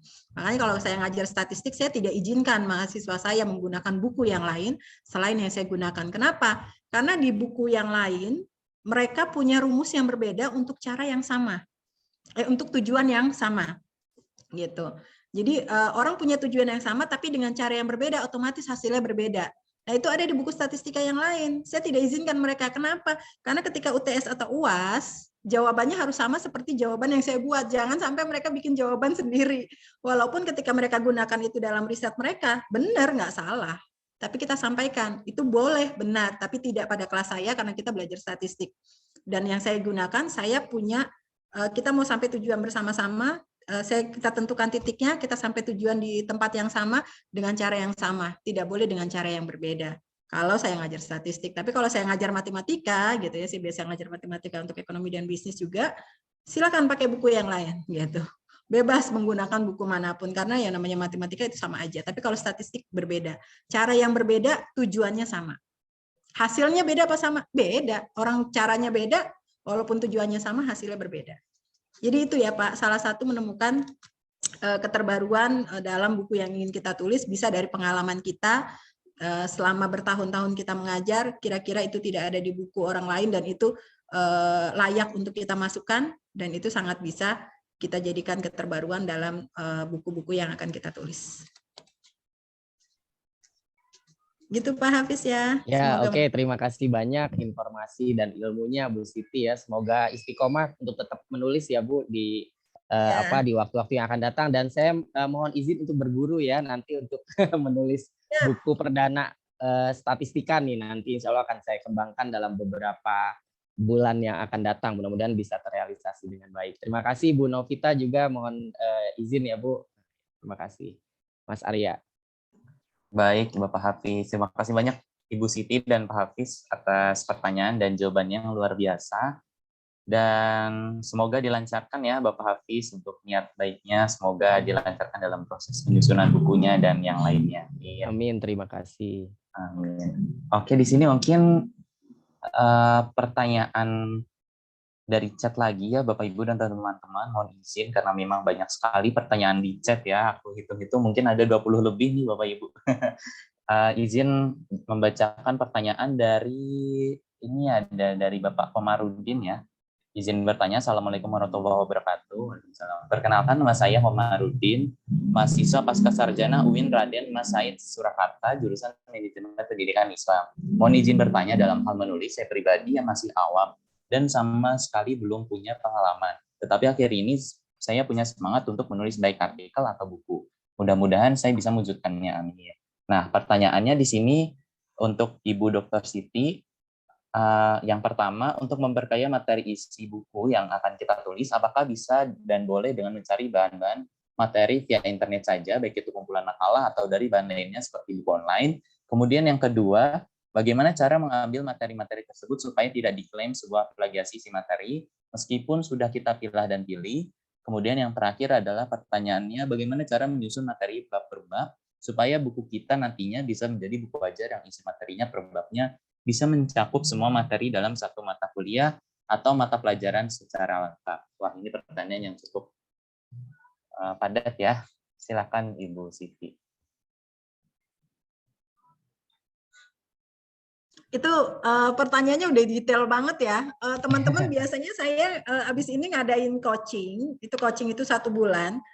Di teman-teman yang udah isi link pendaftaran, itu kan ada pertanyaan itu ya. Mungkin nanti saya minta bantu mahasiswa saya untuk bisa mendata, nanti dikirimin informasi. Saya maksimal coaching itu paling sedikit 7 orang, paling banyak paling 12 atau 13 orang. Dan saya tidak pernah lebih dari itu karena sifatnya private. Private itu artinya setiap orang dengan naskah yang berbeda itu di coach satu-satu gitu. Nah, itu detail sampai ke sana nanti bab per bab gitu ya. Kalau di sini mungkin saya tidak bisa menjelaskan panjang kali lebar. Jadi kalau teman-teman tertarik nanti bisa mengikuti coaching lanjutan, itu biasanya 1 bulan, 4 kali ketemu ya. 4 kali ketemu karena ini masa pandemi, saya udah kalau nggak salah udah 2 kali atau 3 kali selama pandemi ini mengadakan coaching 4 kali pertemuan, 1 kali pertemuan itu 2 jam sampai 2,5 jam ya. Jadi mungkin nanti yang detail itu saya bisa jelaskan di sana kali ya Mas Arya ya. Oh iya, baik Ibu Siti. Bagaimana? Karena ini waktunya Bapak juga Komarudin udah mepet nih. Iya, benar Ibu. Oh, baik, J, terima kasih Bu Siti. Ya, siap Insya Allah Pak. nanti ikut coachingnya Bu Siti. Ya, nanti saya minta data dari, sudah ngisi link pendaftaran ya Pak ya? Sampun Bu. Baik. Oke, baik. Terima kasih Bapak Komarudin dan Ibu Siti. Yang raise hand mau ikut sekali lagi Mas Arya, yang raise hand. Ya, betul Ibu. Pertanyaan terakhir kita pilih dari yang raise hand ya Bapak Ibu dan teman-teman. Di sini ada Bapak Sujari Rahmanto Tubel PG. Silakan Bapak untuk menyampaikan pertanyaannya secara langsung. Izin saya unmute ya dari sini. Oke, sudah muncul. Mohon izin Bapak belum di-unmute. Assalamualaikum warahmatullahi wabarakatuh. Waalaikumsalam. Oke, selamat buat Bu Siti. Terima kasih Pak. Atas buku yang bestseller. Yang pertama saya ingin menanyakan Bu, tadi kan ada kiat-kiat bagaimana kendalanya sebagai seorang pemula untuk menjadi penulis yang terbaik. Kemudian yang kedua untuk Bu Novita, terima kasih. Jadi Salemba 4 bukan hanya saja untuk menerbitkan buku, ternyata bisa berbuat ke sosial, termasuk siswa saya itu pernah mendapatkan bantuan untuk kuliah sampai lulus dari Salemba. Apresiasi untuk Salemba.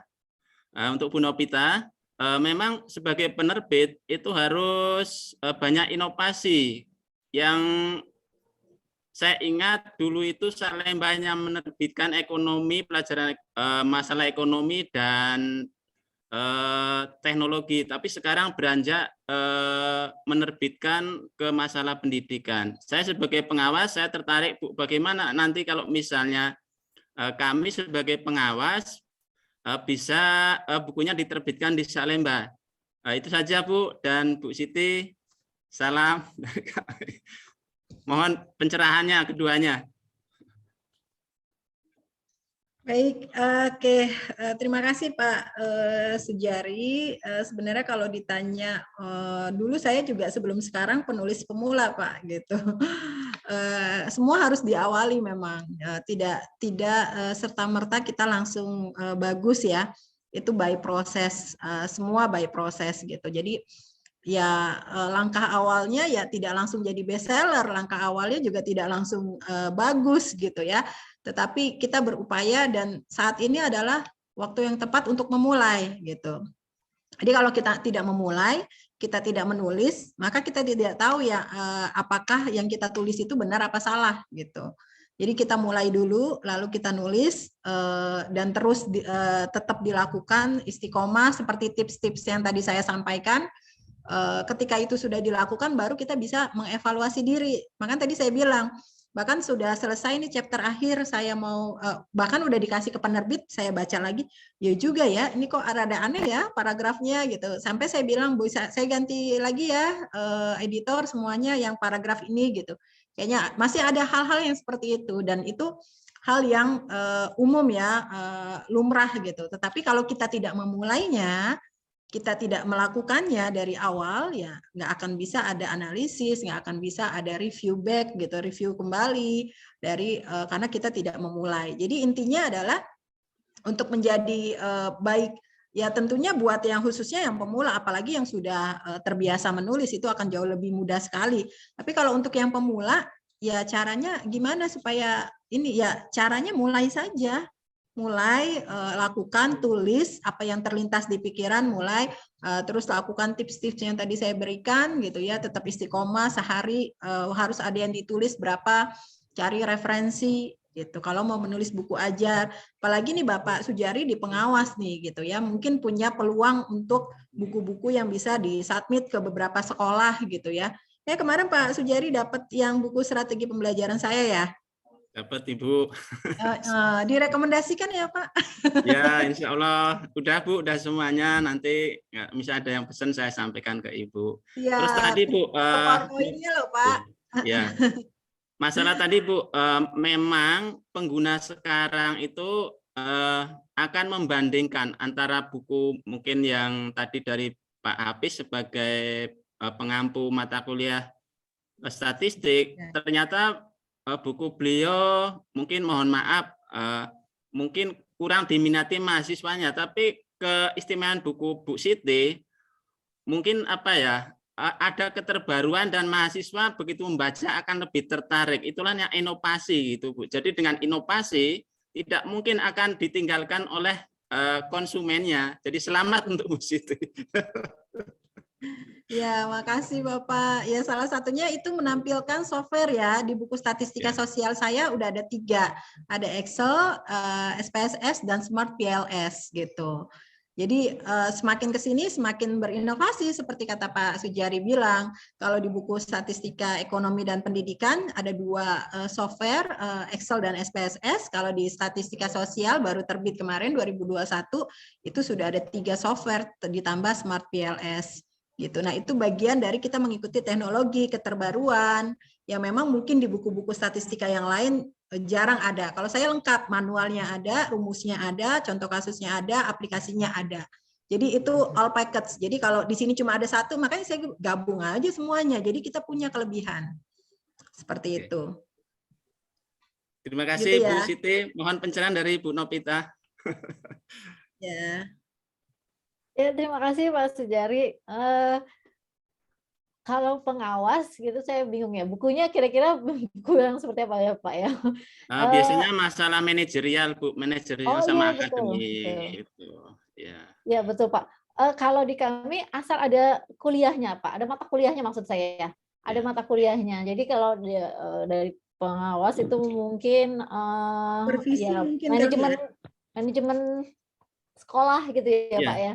betul Ya iya. seperti itu. 8 standar Bu termasuknya. Ya. Iya, Ya. ya itu aja sih Pak, bisa kami fasilitasi. Tapi kami tentu saja akan ada beberapa pertimbangan Betul, gitu ya. betul. Kalau misalnya setuju, Oke.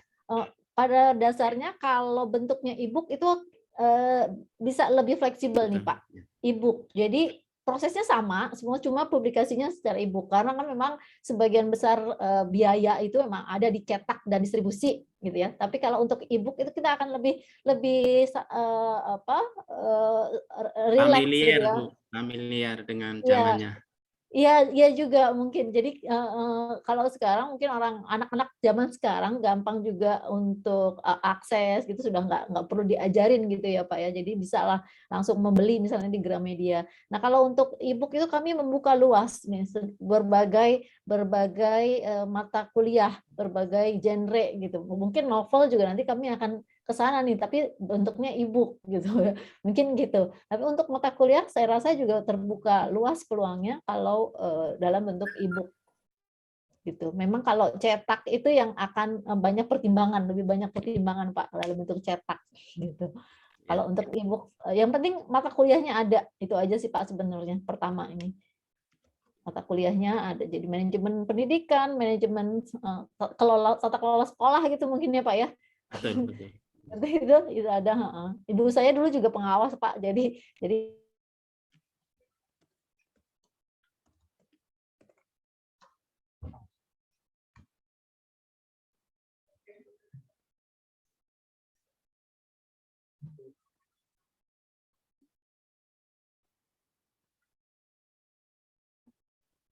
demikian Pak.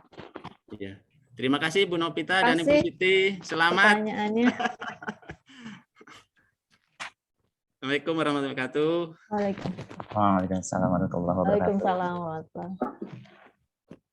Ya, baik, terima kasih banyak Bapak atas pertanyaannya dan juga Ibu Siti dan Ibu Novita atas jawabannya yang sangat insightful sekali ya, khususnya bagi saya nih yang masih mahasiswa yang sama sekali belum pernah bikin artikel juga nih Bu, jurnal yang terpublikasi gitu ya, jadi terpacu gitu semangatnya untuk segera mengejar ya mumpung masih semester 7.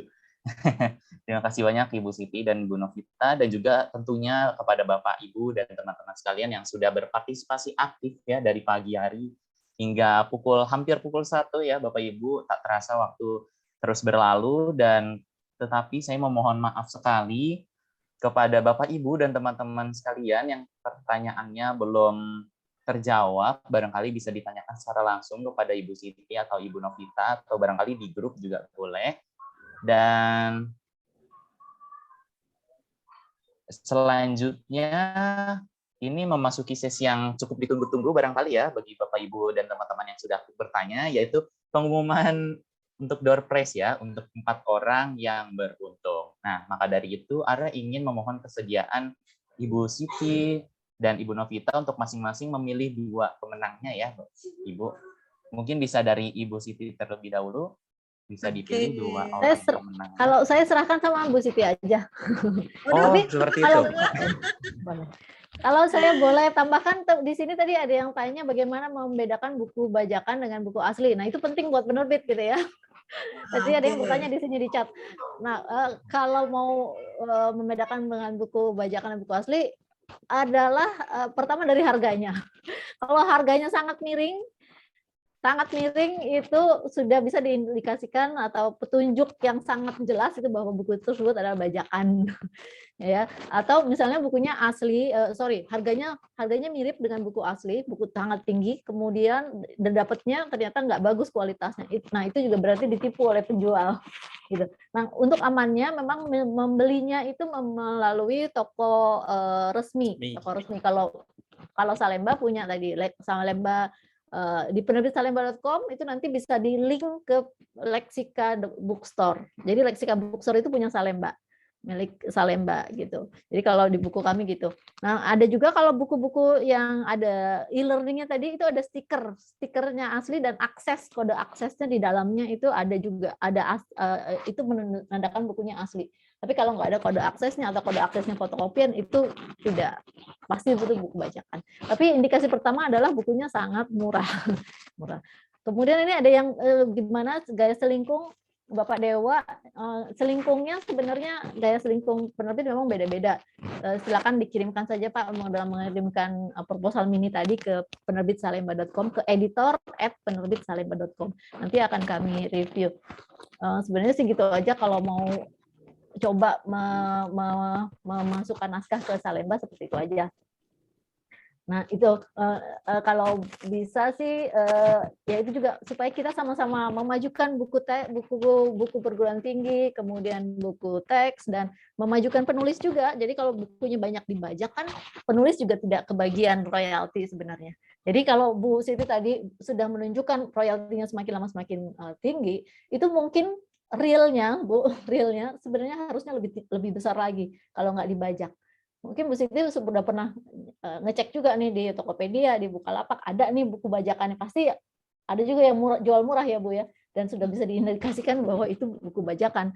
Nah, coba bayangkan kalau buku itu nggak dibajak. Jadi royaltinya tentu saja akan jauh lebih besar gitu.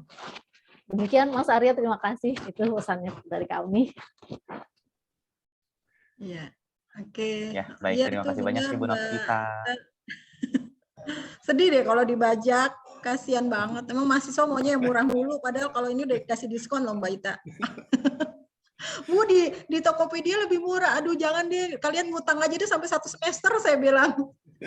Jangan beli di Tokopedia bajakan, saya bilang yang asli aja nih, yang asli berstiker hologram nih, ada hologramnya nih kalau buku statistika saya udah ada.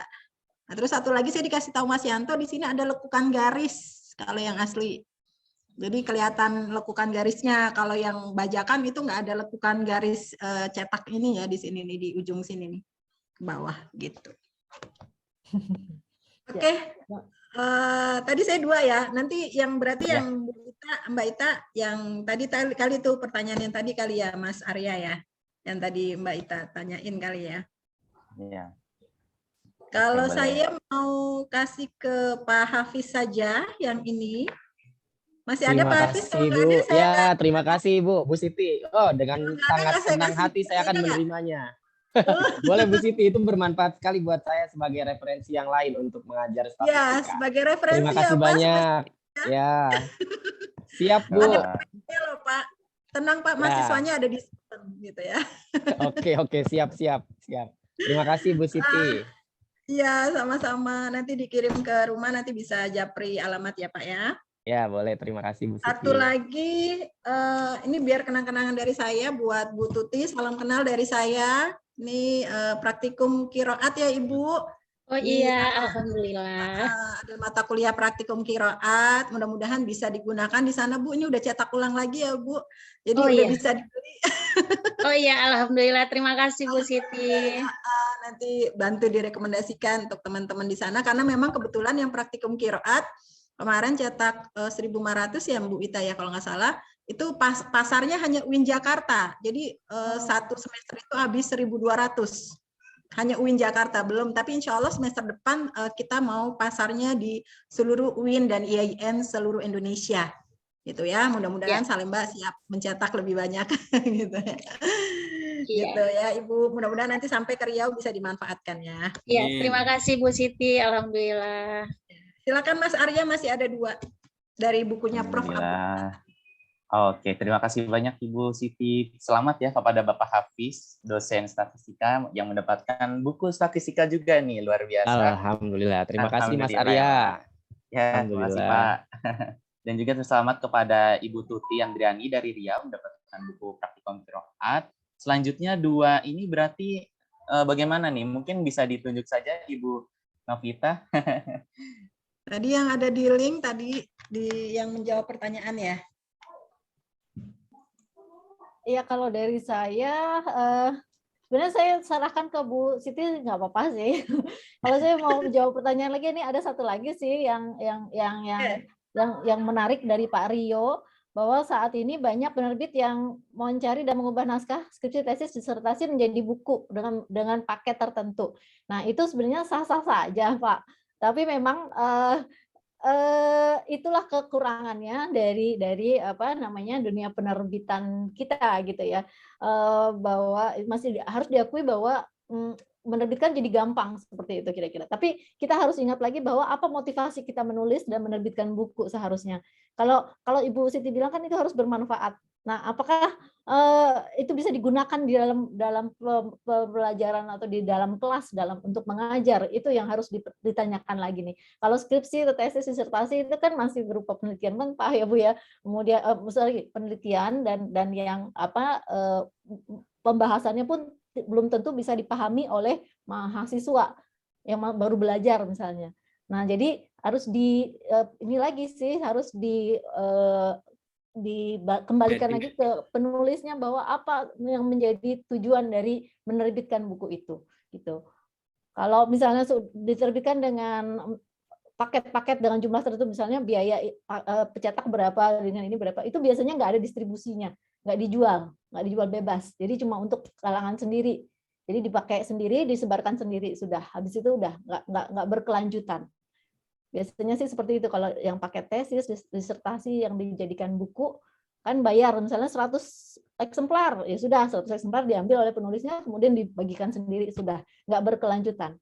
Tapi kan yang kami inginkan, yang diinginkan oleh penerbit buku perguruan tinggi itu adalah buku tersebut bisa dimanfaatkan, bisa disebarluaskan lebih banyak dan bisa berkelanjutan menjadi ilmu yang bermanfaat. Gitu. Ya, kalau Bu Siti terus silakan Bu Siti mau pilih yang mana? Ya. Mas Arya Silakan, mungkin Ibu. dari chat ya. Ya, boleh Ibu. Silakan, Silakan. monggo dipilih Ibu. Mas Arya aja yang scroll. Ya, silakan. Oh iya. Waduh, kok jadi saya yang pilih Dari ini, Bu? Mas Arya bisa pilih juga. Oke, Ini saya ada beberapa mungkin pertanyaan yang Kalau udah buat saya dibacakan menarik Mas semua. Arya. Kalau buat saya menarik semua karena memang tidak banyak orang yang memahami penerbitan dan sulitnya di penerbitan, kemudian sulitnya mau menerbitkan buku gitu ya. Jadi semuanya menantang sih buat saya ini pertanyaannya. Oke, baik Ibu. Mungkin saya izin pilih satu yang dari resen dan satu dari chat ya, Ibu Siti. Oke, Ya, saya silakan. memilih Bapak Sujari Rahmanto dan saya memilih dari chat ini Bapak Komarudin dari UIN Surakarta. Selamat kepada Pak Komarudin dan Bapak Sujari. Oke, Berarti terima mendapatkan kasih buku Mas apa ini, Bu? Arya. Terima kasih kembali Pak. Mendapatkan buku dari Profesor Abudinata. Nanti akan dihubungi oleh tim kami ya. Terima kasih Mas Arya dan Bu Siti. Ya, sami-sami Pak.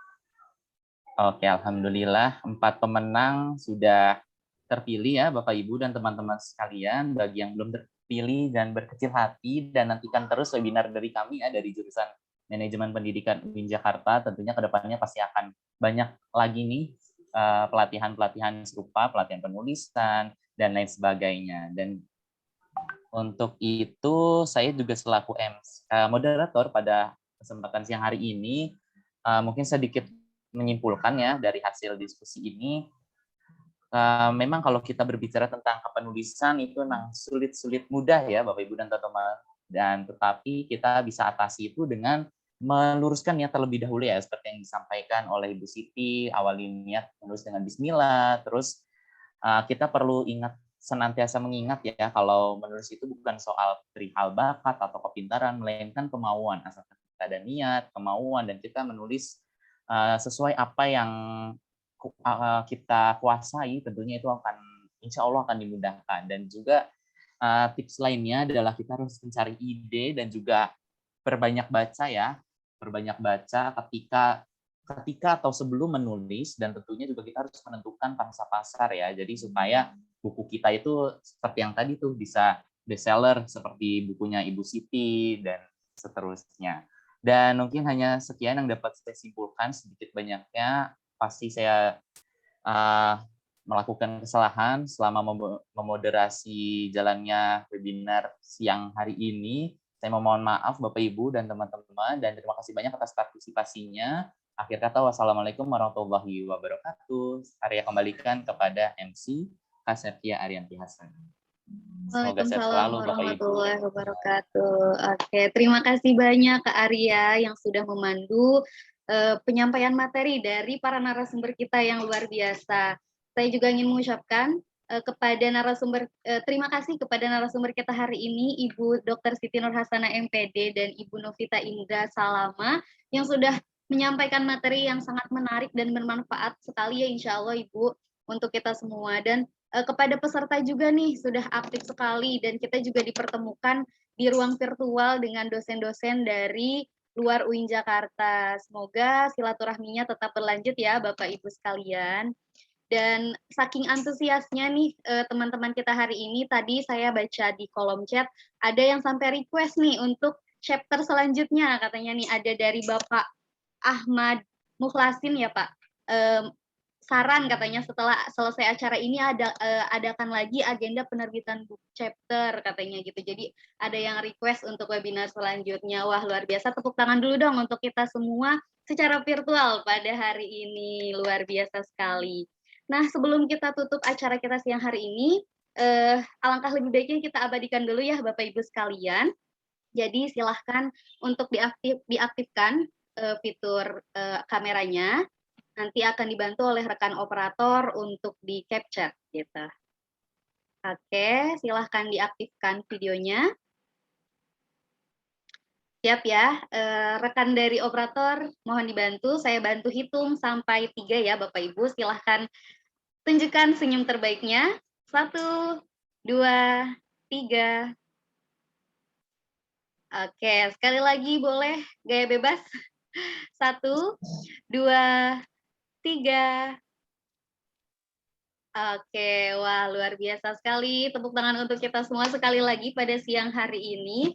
Dan izinkan saya untuk mengingatkan sekali lagi Bapak Ibu, untuk link absen sudah disebar sedari tadi ya oleh rekan operator di kolom chat. Jadi silahkan kepada Bapak Ibu untuk mengisi link absensi.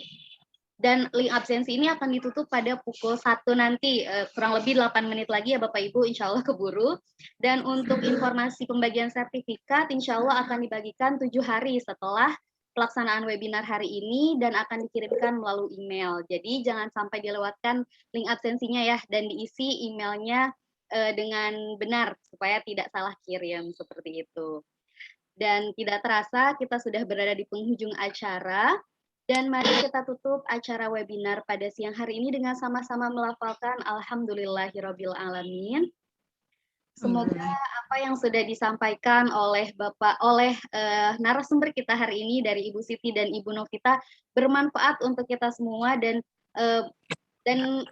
semoga masih ada kesempatan kembali nih untuk berbincang dengan narasumber kita di lain kesempatan. Dan saya Septia Arianti Hasanah selaku MC memohon maaf apabila terdapat banyak kesalahan selama memandu acara siang hari ini. Akhir kata saya ucapkan wabillahi taufiq wal hidayah. Wassalamualaikum warahmatullahi wabarakatuh. Waalaikumsalam warahmatullahi wabarakatuh.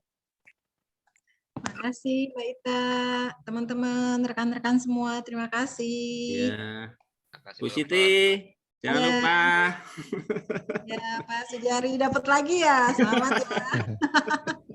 Terima kasih.